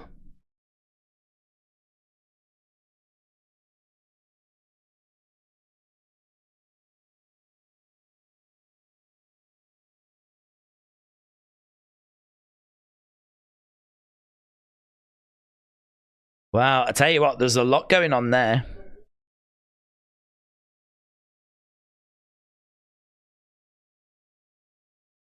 So, Judgment Day were like, why did Dominik not tell us, right? Because this isn't the first time. He never told them about last week. Dominik said, look, I'm sorry. I wanted to make you proud. I wanted to do something on my own and make you proud. Finn said, anything else? And Dominik says, yeah, I need to see a doctor. And Damien said, look, WrestleMania is too important for all of us, like as individuals. And then Rhea said, is there anything you want to tell me? There's a lot of like, what does that mean? They're all a bit paranoid at the moment, aren't they? What do you mean? What do you mean by that? Is there something you want to tell me? Do you want to tell me? Yeah, but do you want to tell me something? Paranoia is running wild in the Judgment Day.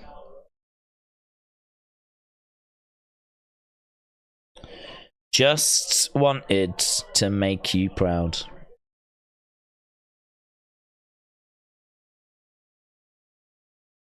Snap German suplex. Mommy wants Dom to share with her. Right, let's change this over. We are... Oh, wow, I can't believe how quick this is going. Can't believe how quick this is going. We're like 13 minutes past the halfway point. I had no idea. No, new catch Republic. Paranoia will annoy her, said James. William said, I would have you know, Days, I do great with the ladies. I don't doubt that for a second. I would go as far to say I don't doubt that you and Trini have had sex. I think you definitely have. And it probably wasn't real sex, but it was probably some kinky mental thing that you were doing. It might have been like some phone thing, some DM thing. I don't know. I really don't know. But I don't doubt it. I think you're both perverse enough to have engaged in something. And I feel like the community will back me up on that, to be honest. So, no, I think you do very well with the ladies. I'm very much looking forward to your dating tip book. Yeah, Williams dating etiquette, says Maggie. Yes. Yes, Maggie. You're absolutely right. It's the book we're all waiting for. It's the book I'm waiting for. I'm not saying that I need those tips, but, you know, would I turn those tips down? No, I wouldn't.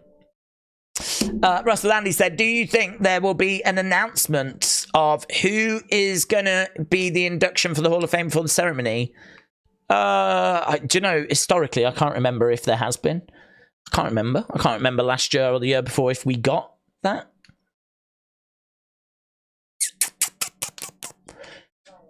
Trying to think who went in last year and if we got a tip off as to who would be inducted. I don't think we did. I think it was one of those where you just hear reports, isn't it? I don't think there's an announcement. I just think it's like reports or the people themselves come out and say, yeah, such and such is going to do it. So I'm going to say no. I don't expect an announcement, but there's every chance that we do actually find out who these people are going to be beforehand. I love all of you pervs, said That's What She Says. BB Yipsy said, after WrestleMania, Rhea will dump Dominik and look to get Andrade. She has been giving him the eye over the last few times. Really? Trini said, the fact that I'm in a post-op neurosurgery ward listening to this is wild. I think the fact that you're in a post-op neurosurgery ward for just some lols, for like something to do as a day off, I think that's pretty wild, to be honest. So, Trini, shout out to you. You kinky little minx. William said, LMFAO, the drugs made you... Conness that. I don't even know what that means. Don't even understand the words that Williams. Probably another sex thing. Fred said, speaking of perverts, right, let's go. Will Brock induct Heyman? No. No, it'd be too much of a distraction. I'm sure Heyman may have requested it, but I really don't think TKO would grant it. Here is the thing said, I love how we went from Trini and William to Brock Lesnar, and it was so seamless as well, wasn't it? It wasn't awkward. It didn't feel clunky. It didn't feel unnatural. I don't want to say that it felt right, because that's a bit harsh, but I don't know. It wasn't. It wasn't uncomfortable, was it? It wasn't uncomfortable. We just sort of went from Brock into Trini and Williams. Amazing. Great. Love this community. Kyle said, Days, do you think it matters if Cody wins and the title is a SmackDown title? Do the celebration on SmackDown? No. But it's not really a SmackDown title. I suppose it is, but it isn't, because it's sort of both titles. It was the Raw title and the SmackDown title combined. Granted, now they've introduced a new Raw title, but I still see it as the title. I mean, I don't see it as the SmackDown title. Maybe I should, don't know. I see it as the title. It's the biggest prize you can win in WWE. I don't give a flip if it's on NXT. It's the biggest prize you can win. It's the Universal Belt and the WWE Championship combined. It's the biggest prize. So, no, it doesn't matter if he celebrates it on Raw, if he celebrates it on AEW Dynamite. It doesn't matter if he does it on NWA Power. For me, it's the biggest prize. So, no, don't care. Celebrate it on Raw. Doesn't make any difference. Right now, we've got Legado in the corner. They've both got Tyler Bate up, and they slam him down off that middle rope. That press slam as Pete Dunne makes the save. We're back from commercial break. Pete Dunne against the ropes. Goes up. Oh, man. Beautiful spike DDT. Knee strikes, though, by Angel. Umberto on the outsides. Angel picking up. Oh, lands on his feet. Bot bang. Bot bang. Tag being made. In comes Pete Dunne. Now they've got Angel on their shoulders. Beautiful. 1, 2, 3, and they get it done. New Catch Republic are heading to WrestleMania. Tyler Bate is going to WrestleMania. The boyhood dream, and he's still a boy, has come true. Pete Dunne, Tyler Bate are on their way to WrestleMania. They're going to be in that tag match. Right, get in your scores. Get in your scores.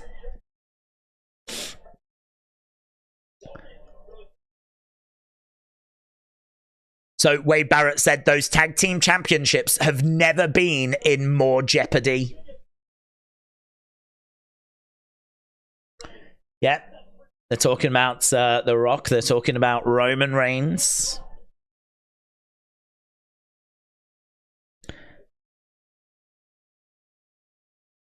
Has Cody met a speed bump? So, Raw recap is what we've got.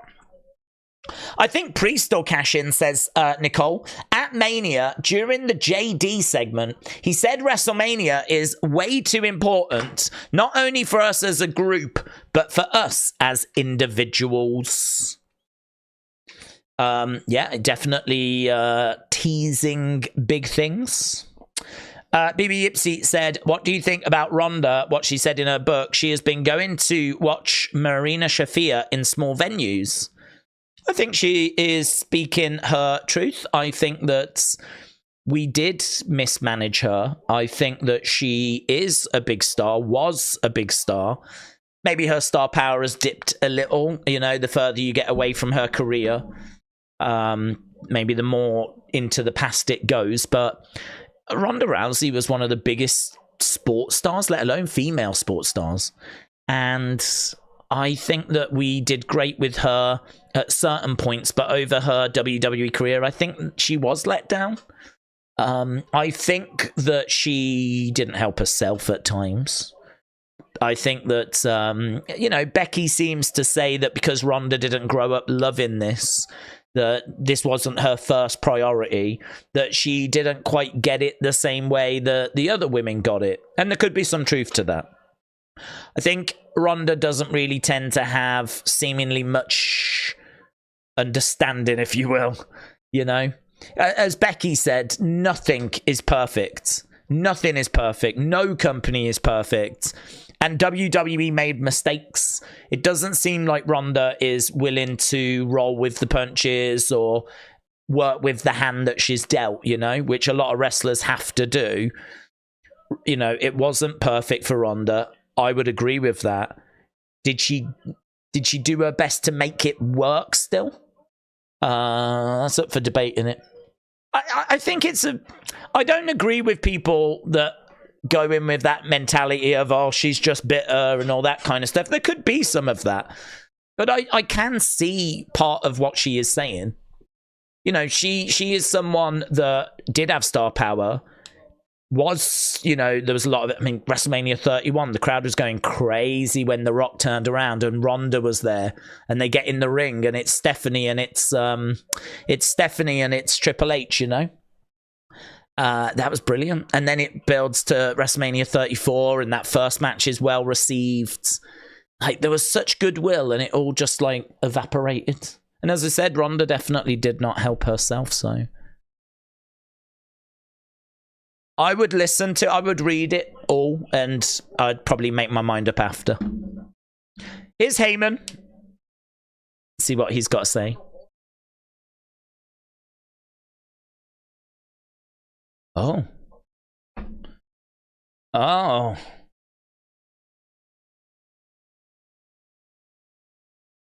Final boss took out Cody from orders of the tribal chief.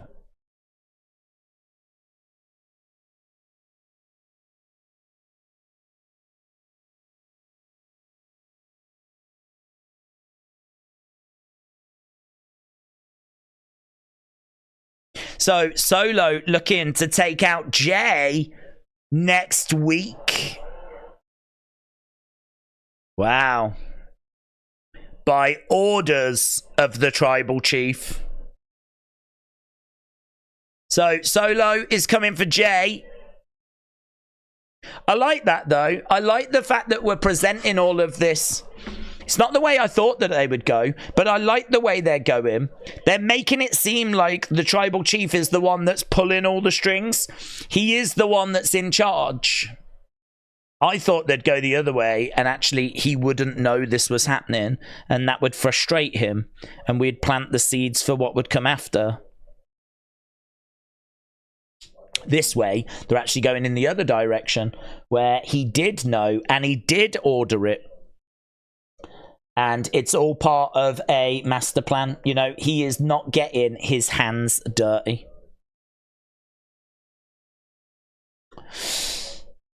Solo needs to go on a monster run and just be undefeated. Yeah, they really need to give him a win, because that record is doing the rounds, isn't it, online? And people do count house shows now. Which, you know, I don't know if they should or if they shouldn't. House shows never really a thing in the past. Well, they were a thing, but we weren't too bothered about the results, you know? I mean, clearly a champ would not get beaten and, you know, or anything like that, but if a champ had a house show and they lost by DQ, you know, we weren't keeping tabs of that in the past. But it is now, you know, we live in a much more connected world, don't we? And everything's seen and recorded. And so now, like, Solo, I think, is like 0-34 since he beat John Cena. And everyone knows about it.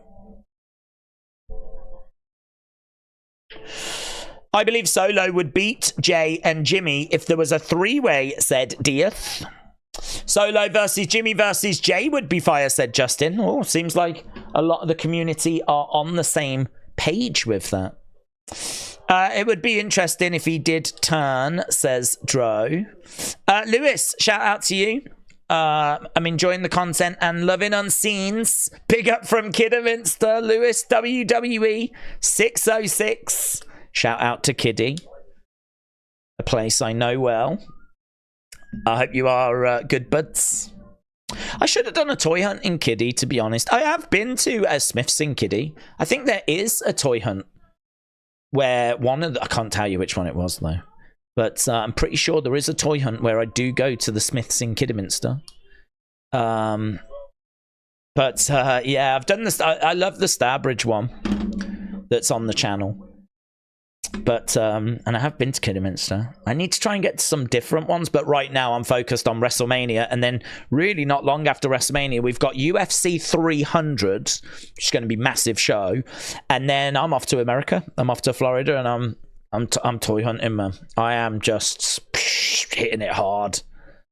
I really am just trying to get around and going to try and get as much filmed as I can. Brony said, in reality, Solo is like Norton 2 on TV. I don't count the house shows. They don't mean anything. It's just something for the live fans to enjoy. I'm going with a new Bloodline. They kicked Jimmy out by SummerSlam. Today's tag teams are laughable compared to the 80s tag teams. A lot of today's tag teams are just thrown together. You know, if you look at, I know Tyler Bate and Pete Dunne have teamed together a lot, but, you know, it doesn't quite feel, well, they're still new on the main roster. And it's hard to compare them to the British Bulldogs, you know, or the Nasty Boys. They feel like they're teams that could break apart, you know, relatively soon. You know, in the 80s, the teams we had then, Legion of Doom, for example. I mean, oh my God, we don't have anything like that. Nothing of that level. I mean, the Road Warrior pop is still spoken about, isn't it? They were so over. The pop they used to get when they'd come walking out that was legendary in its own right. So, you know, we don't have anything like that. But we are in a better place than we have been, definitely. Today's tag teams pale from the teams in the 2010s, let alone the 80s, says Demolition was the best. Demolition was great. Demolition was great. I liked them when they brought Crush in as well, but of course Axe sort of gets phased out, doesn't he? And then Demolition doesn't really survive too long without Axe. But yeah, they're not in the Hall of Fame. They've been at odds with WWE. Limited VIP tickets now on sale for WWE Worlds. Bailey on Thursday. Oh, meeting Bailey would be good. Dominik on Sunday. No. LA Knight next Monday. If I had to pick one, I'd pick Bailey. But I'm sure there'll be plenty of people queuing up for LA Knight. Imagine if there's no one for Dominik. Or the only people that queue up to see him are people that just boo him and tell him he sucks. That's it. Right. AJ Styles, LA Knight. The match is made for WrestleMania. Match sponsored by Slim Jim. So that means we'll probably have a dancing Slim Jim mascot. We'll have Slim Jim all over the barricades. Might be in the ring. Both people might be dressed as Slim Jims. Right, AJ Styles is in the ring. Let's see what AJ Styles has got to say.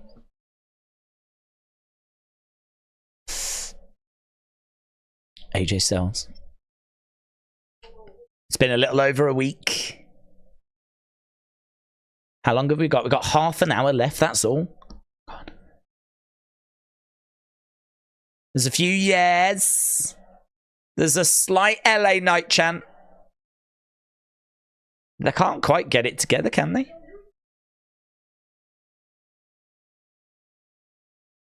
You're the reason he came to my house. The crowds.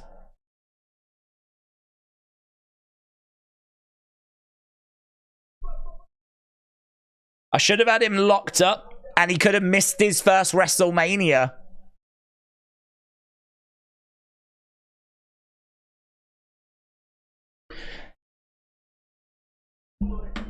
I will expose him.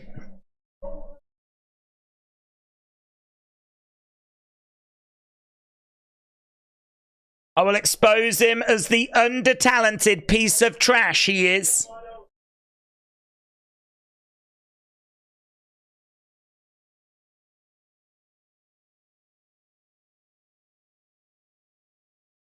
I guarantee you that LA Knight is here.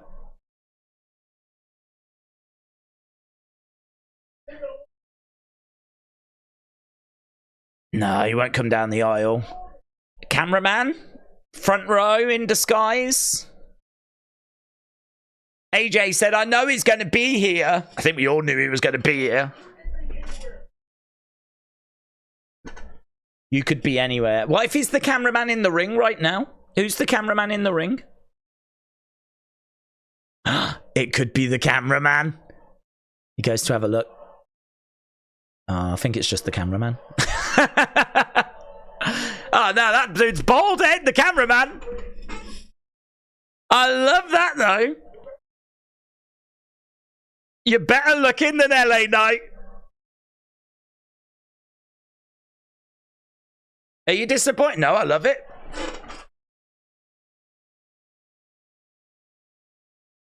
LA Knight chants. I like that you're better looking than LA Knight. Oh, dude jumps over the barricades. Security grab him. 2 security guards actually holding someone back. But it wasn't LA Knight.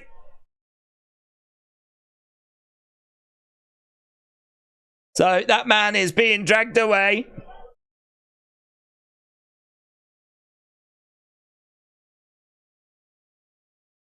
Are we done with the games?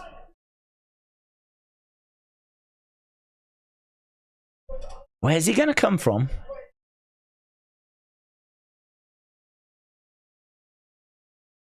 Ah, there he is.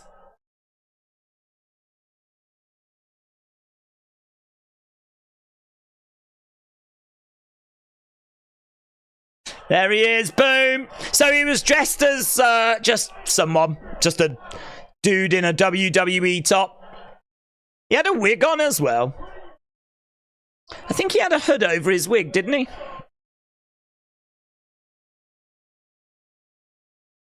So LA Knight was disguised as like a ringside technician, something like that. And he attacks.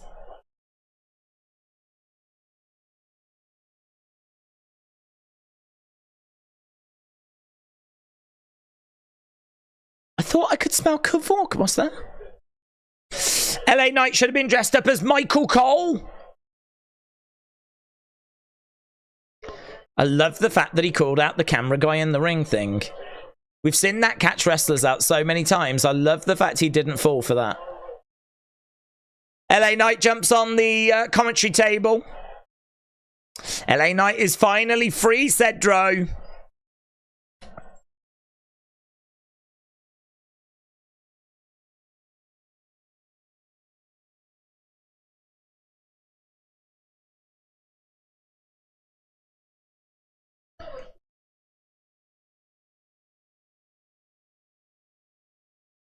Run.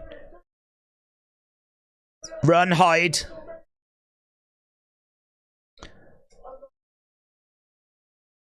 You will know whose game this is.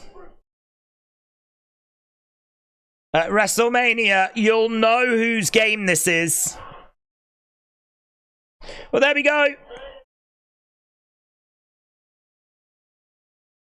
Do, do, do, do. LA Knight should have been disguised as green shirt guy. Imagine if he was Trinidad flag guy holding up the flag and then he goes, oh, that would have been sick. That would have been the best. Or if he was disguised as Jesus with his mum and he took the long wig off. Yeah, you're right. Here's Tiffany Stratton. Video package. Tiffany. Everyone thinks life's so much easier when you're an insane athlete.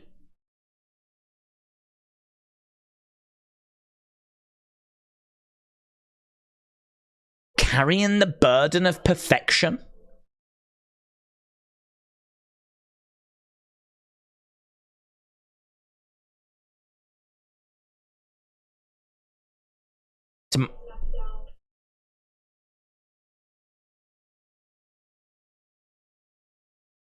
I vow to spare your eyes from the uggos. That's you lot. She knows.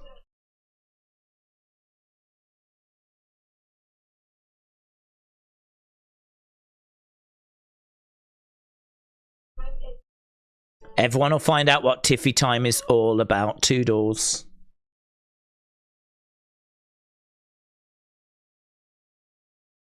Could you imagine Tyler Breeze and Tiffany Stratton? Tyler Breeze used to call people uggos.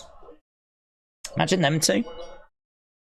Right, here's Bianca. This has got to be our main event, surely. I tell you what, we've actually done a SmackDown that's let some of those other matches breathe. I think this might not be as exciting as what we've seen recently, but I think this was probably needed. Watch me shine now. I never needed you at all. Richard Jr., shout out to you. Says, my prediction for AJ Styles against LA Knight at WrestleMania 40 is that the AOP and Karrion Kross might attack Styles and then throw the match out as a DQ. Okay. Oh, hello, what we got here? We got a Snickers advert.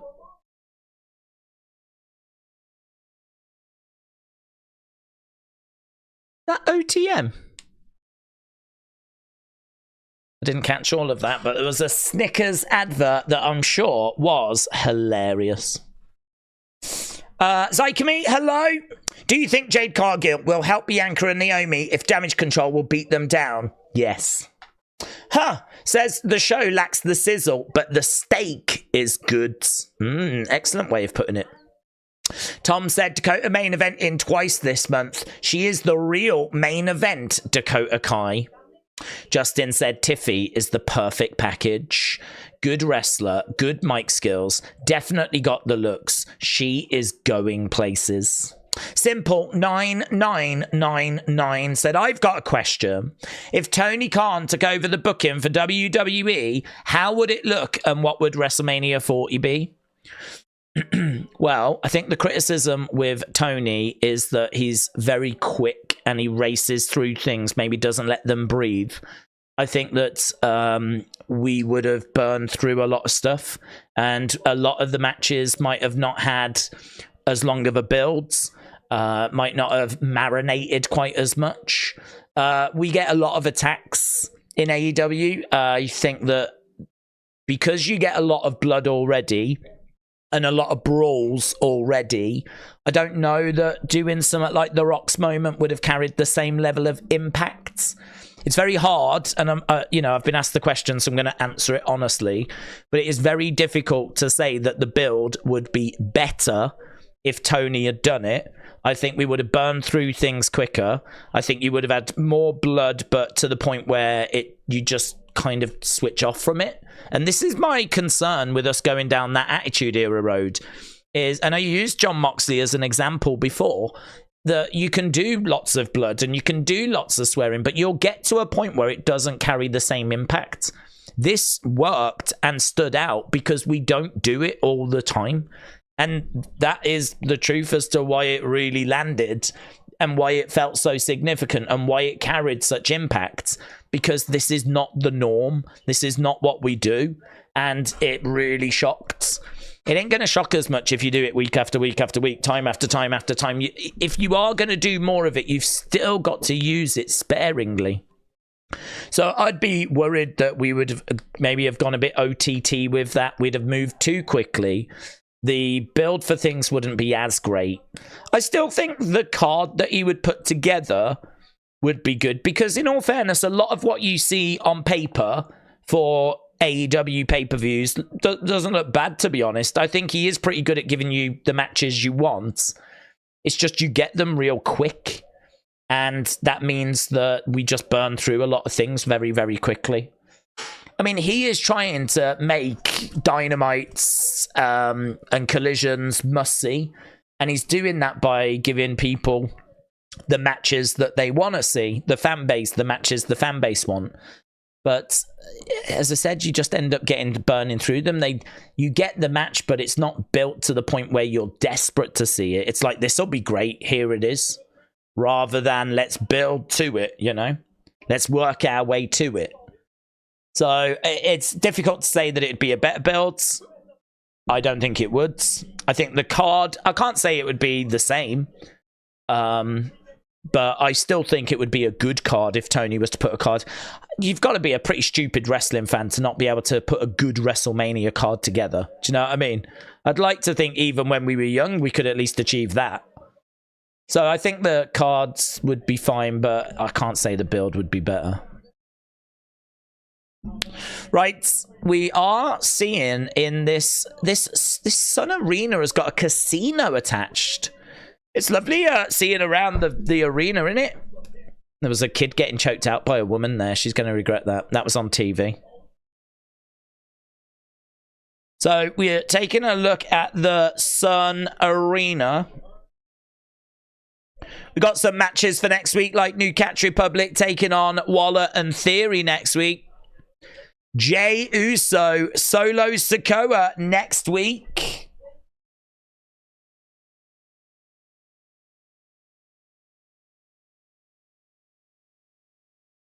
It's a bit harsh, isn't it? Putting him in a match. Oh, Speed debuts Wednesday. So let me jot that down. Speed Wednesday at 12 Eastern.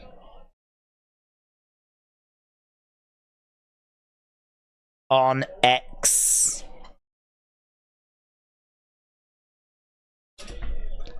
Do we do I feel like we need to do a watch along for that. I don't know how long the show is or what it's going to look like, but I feel like we might have to do a watch along. Speed on Wednesday. Bump on Thursday. Friday is SmackDown and Hall of Fame. Saturday is NXT. When Slam is? Is that Saturday as well? Oh my god.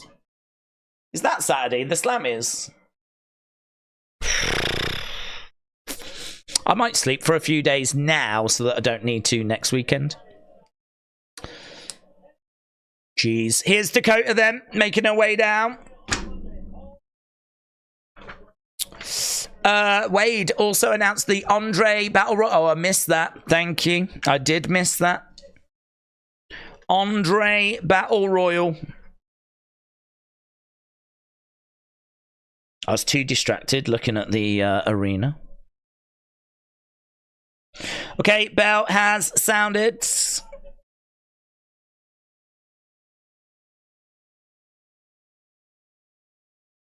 Okay, Bianca Belair, Dakota Kai. The schedule is going to be no sleep from Friday till Monday, maybe even before that if we're doing Speed and we're doing Bump. There won't be many people that join us for those, but I sort of think if I'm going to watch them anyway, and I really want to watch them anyway, I think that the Bump will be where we get to look around WWE Worlds. So I want to watch that. So I feel like if I'm watching it anyway, why not stream it?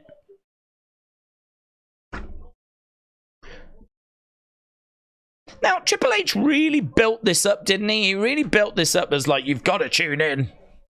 You don't want to miss this. Was that just like maybe a bit of concern? I mean, I'm still thinking we'll see Jade, and we've only got 15 minutes to go.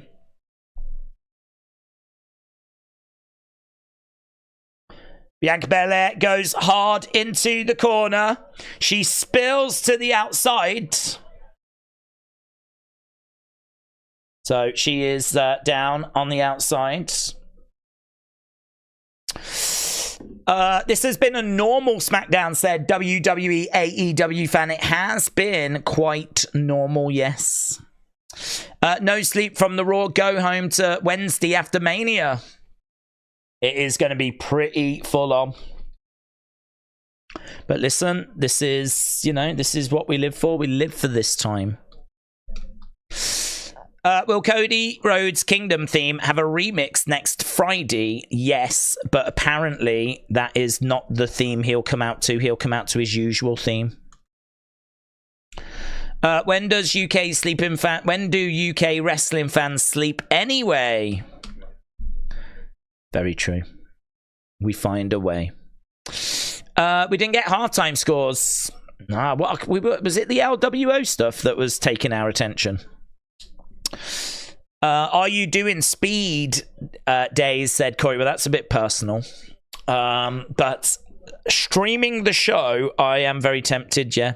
I mean, I will be watching it, so why not watch it and stream it? I can't guarantee that it'll be a weekly thing that we'll do, because I don't know how long it'll go for. I mean, honestly, we might set up the stream and the flipping show might only be 15 minutes. A match is only 3, you know? Honestly, I'm guessing it's half an hour. I'm guessing the show is half an hour. A match is 3 minutes. Even if you do, you know, 3 matches, that's only 9 minutes. So, like, what are you going to do the other 21 minutes? Entrances. Interviews. You could do it in half an hour easy, 3 matches, if they're only 3-minute time limits. So, I'm guessing it's probably going to be half an hour, unless it's going to be an hour. And maybe you do 5 matches in an hour, give it a bit more time to breathe. I don't know, but this is what I'm interested to find out. Wrestle with Andy said, who's going to win the Andre Battle Royal? That's a good question. Who do you think is winning it? LSW said, is speed a show or just matches? I assume the latter. I thought a show.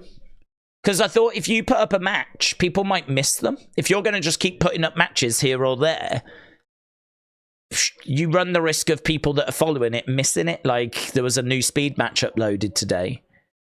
I feel like you probably do need a time and a date so that people can watch and get used to tuning in, you know? So I was thinking it was a show. But, and then you could always just show the matches, you know, individually as well. But they probably first get shown on a show. So it looks like it's debuting on this time. So I think that's probably a good indicator it's a show. Shots coming in by Bianca. It's a pretty small flag. And it's probably not a small flag. It's probably a big flag, but it just looks small compared to the WrestleMania logo. But behind the WrestleMania logo, there is a Stars and Stripes flag. It looks a little small. Dakota, little clunky. She goes over against the ropes. Oh, face. I like this camera angle.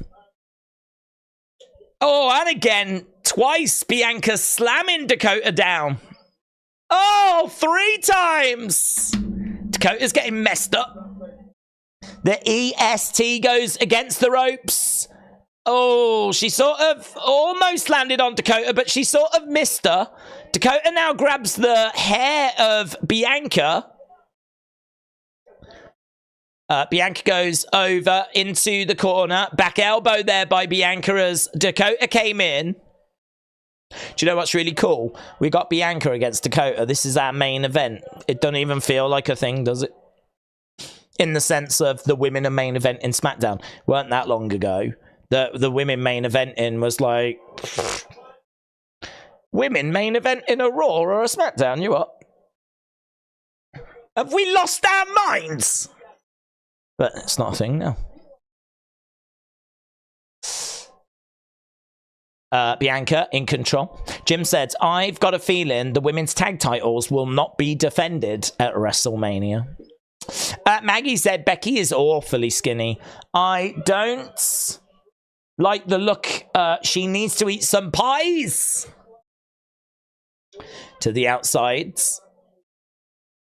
I think she's just like a real health freak, to be honest, and just really trying to get like trim and toned, and I think she's really watching what she's eating, and I hope it's healthy.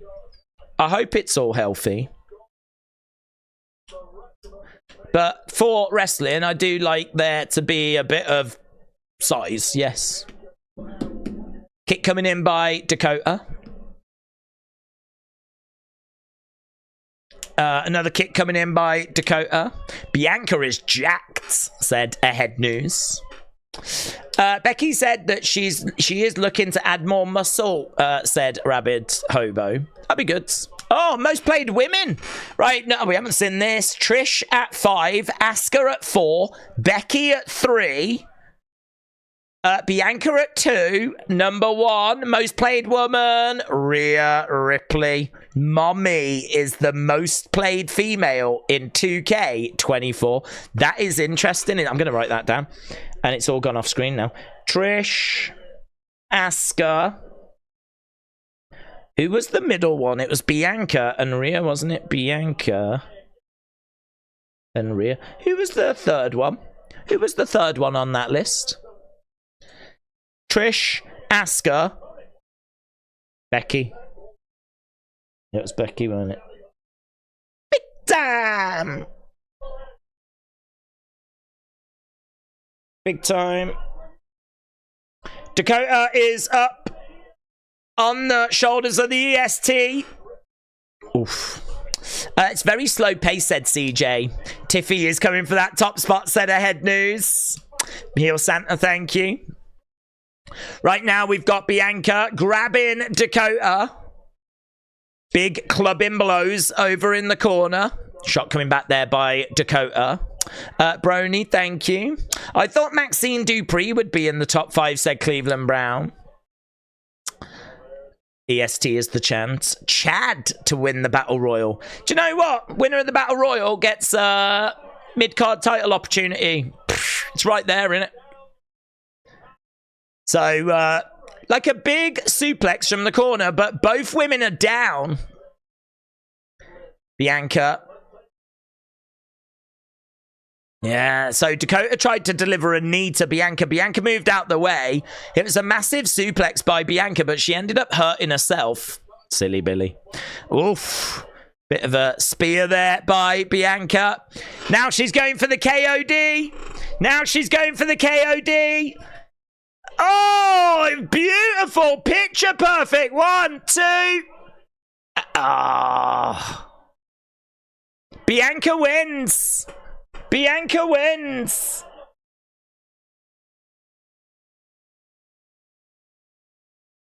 Kairi Sane and Asuka tried to make the save, but they were too slow. So, Kabuki Warriors. Too late to save. Here's Naomi. Oh, wow. At the moment, it's 3-2, but they're doing all right. Naomi is unloading.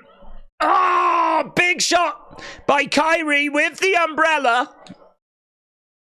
And right now, the Kabuki Warriors are... Is Belair in control. Big clubbing blow. Now Dakota beating down. Oh my God. It's 3-on-2.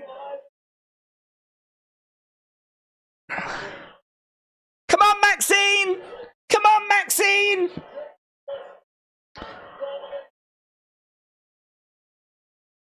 They're beating them down. Right, the music hits. Oh.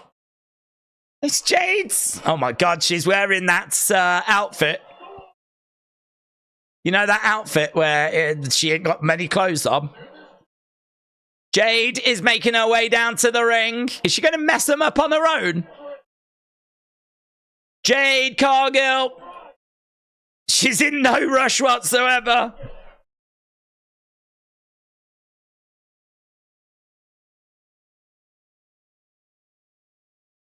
So she's changed outfits. This must be a wrestling attire. Boot coming in. Down goes Asuka. She picks... Oh, my God. Man, the heights that Dakota just went. Kairi jumps on the back of Jade's. Jade picks up Kairi. Kairi gets planted. Turned over. 1, 2, 3. Love that. Bit of that in it. Yeah, that's my spirit animal. So she just destroys damage control on her own. Jade arrives. I'm just going to write Jade arrives and wrecks house.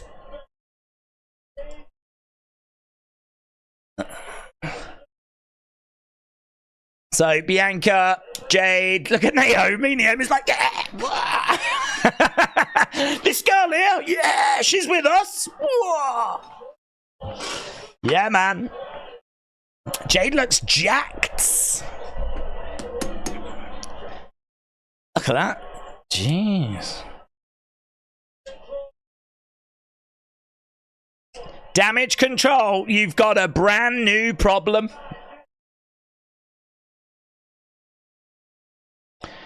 And we do pan down to make sure we can show WrestleMania. We've got Bianca, we got Naomi, we've got Jade, we got the Bianca sign, the WrestleMania sign in the background. That's a good final shot. That is a good final shot. Good that damage control is not as strong as they were with Bayley. Jade towers over the EST. Callum said, I don't think that's fair. It's not fair. It is not fair. That is not fair to the heels. Why does no one ever think about the heels? Yeah? They had a clean advantage. They were all smug and happy. No one ever thinks about their feelings. What about their mental health? Hey? They were all in control. They're not now. They just got wrecked by one woman. I agree, Callum. I'm right there with you, buds. I'm right there. It's a flipping disgrace. Jade has improved since AEW, said Eric. Imagine the practice she gets. Do you think Bianca would agree to have her hair cut off in a storyline? I don't know, to be honest. I really don't know. I don't know that they would allow that, or she would allow that. That's something which is quite, you know, maybe if the financial compensation was good, I'm not sure. Please let them help her not suck, said Zokiller. So I'm just looking for Jade Cargill to see if any images have been chucked up. People are loving that. That little bending back malarkey. Got the image. Look at this. Look at that. That is literally me whenever I have any Ben & Jerry's ice cream. I'm like licking it off my hand. I'm like, oh my... I know I tend to wear that outfit as well, to be honest. It's normally a pretty big occasion when I have Ben & Jerry's. I don't have it very often.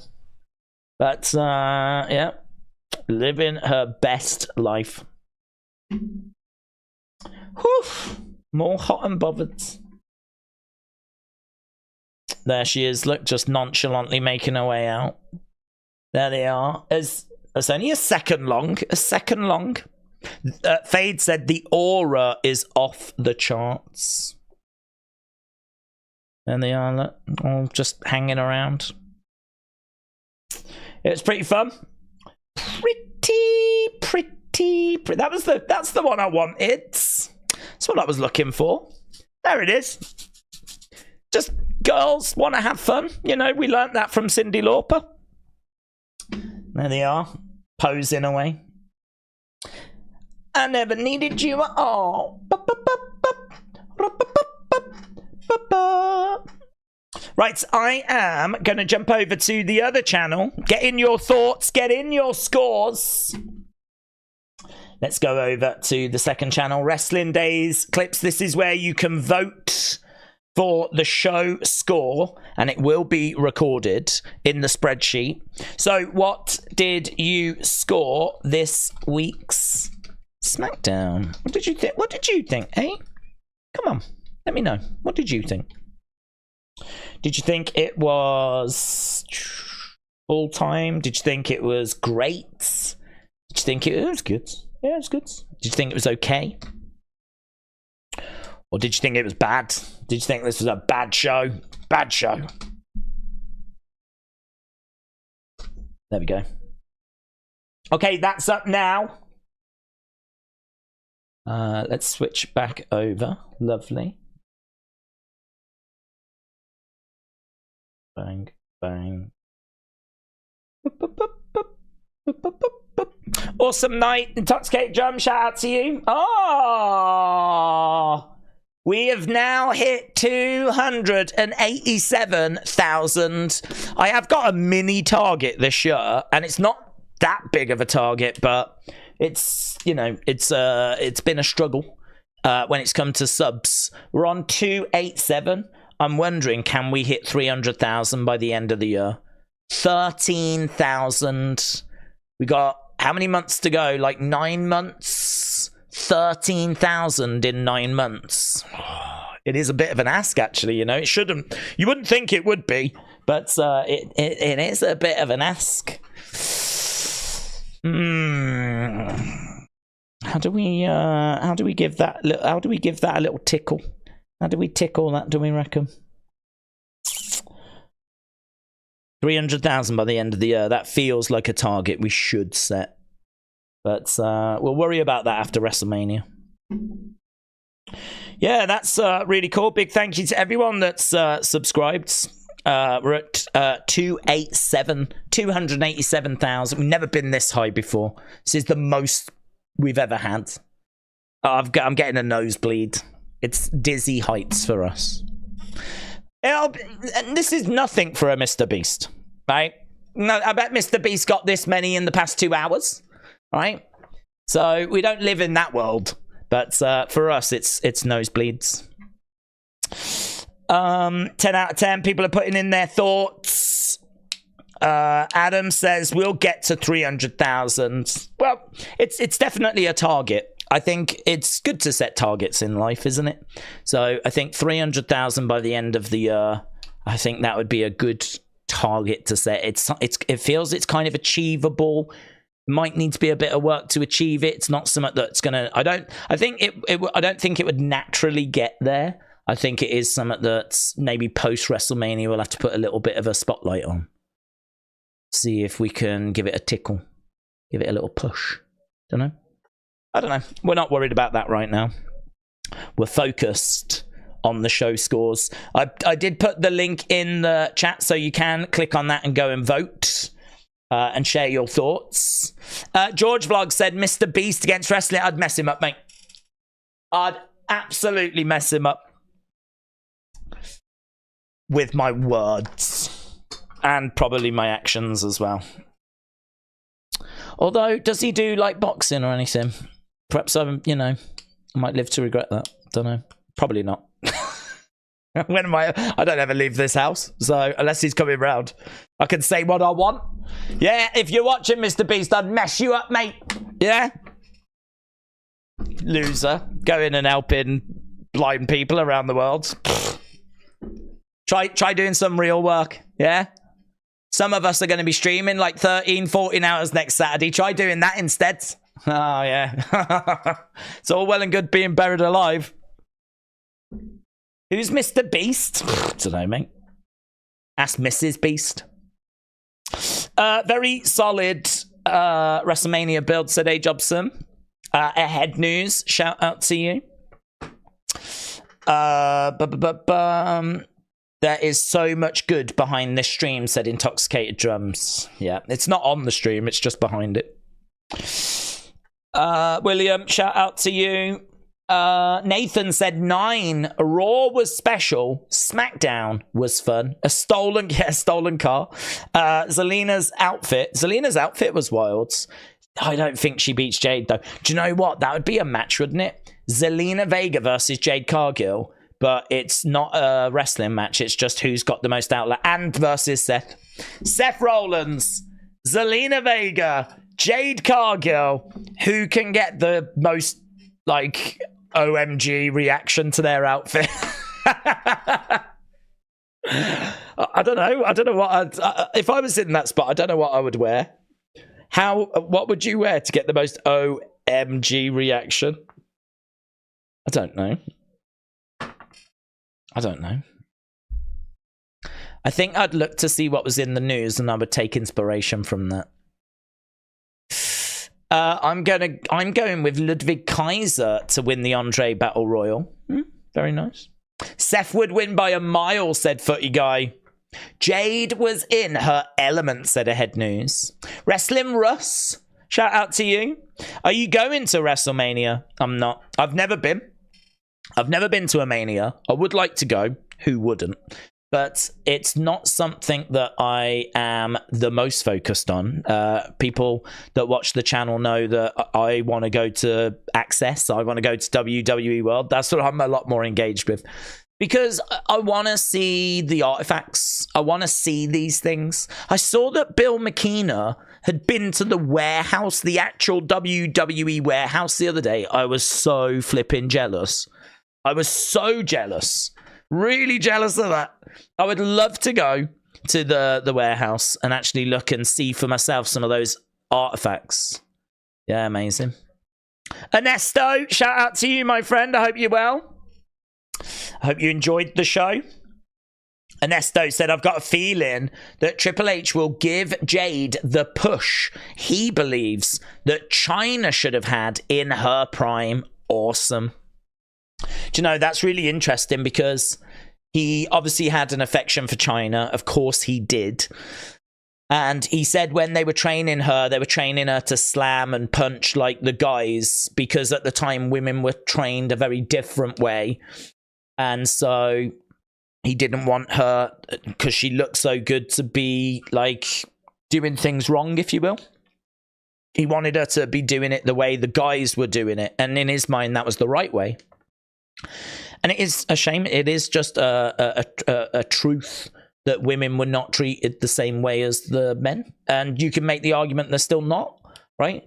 But yeah, I think that's a really good comment, to be honest, that he looks at her as maybe this generation's China, and that he wants her to not suffer the same issues that China went through, you know? China was so special, though. It feels a bit blasphemous to compare her to China when we just haven't seen this girl, you know, what she can do.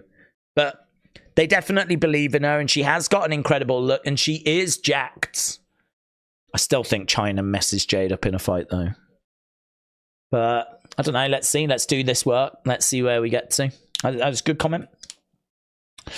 RDS said, I've got 50,000 views on my channel. I would love your numbers. Your channel and content is amazing, and I do watch every break. Well, RDS, listen, the best thing you can do is focus on you. I think that this space is always healthy when you're focused on making the best content you can, and the content that you want to make as well. Because to be honest, there's lots of things that you can do to get views. Some of the, you know, clickbait, for example. If you were only focused on views, you could create clickbait, you could be spreading fake news, you could be doing loads of stuff just to try and get views, right? But some people go down that road, of course. But, you know, for some people, they're doing this for the love of the game, you know? So I think if you start worrying about what other people are doing, you'll drive yourself insane. This is why we're just very focused on what we're doing, the community, you know, we're just living our lives. And I honestly think that's the best way, healthiest way to be. So I would say don't fall for that trap of like looking at others and being envious, you know. That's not going to be healthy for you.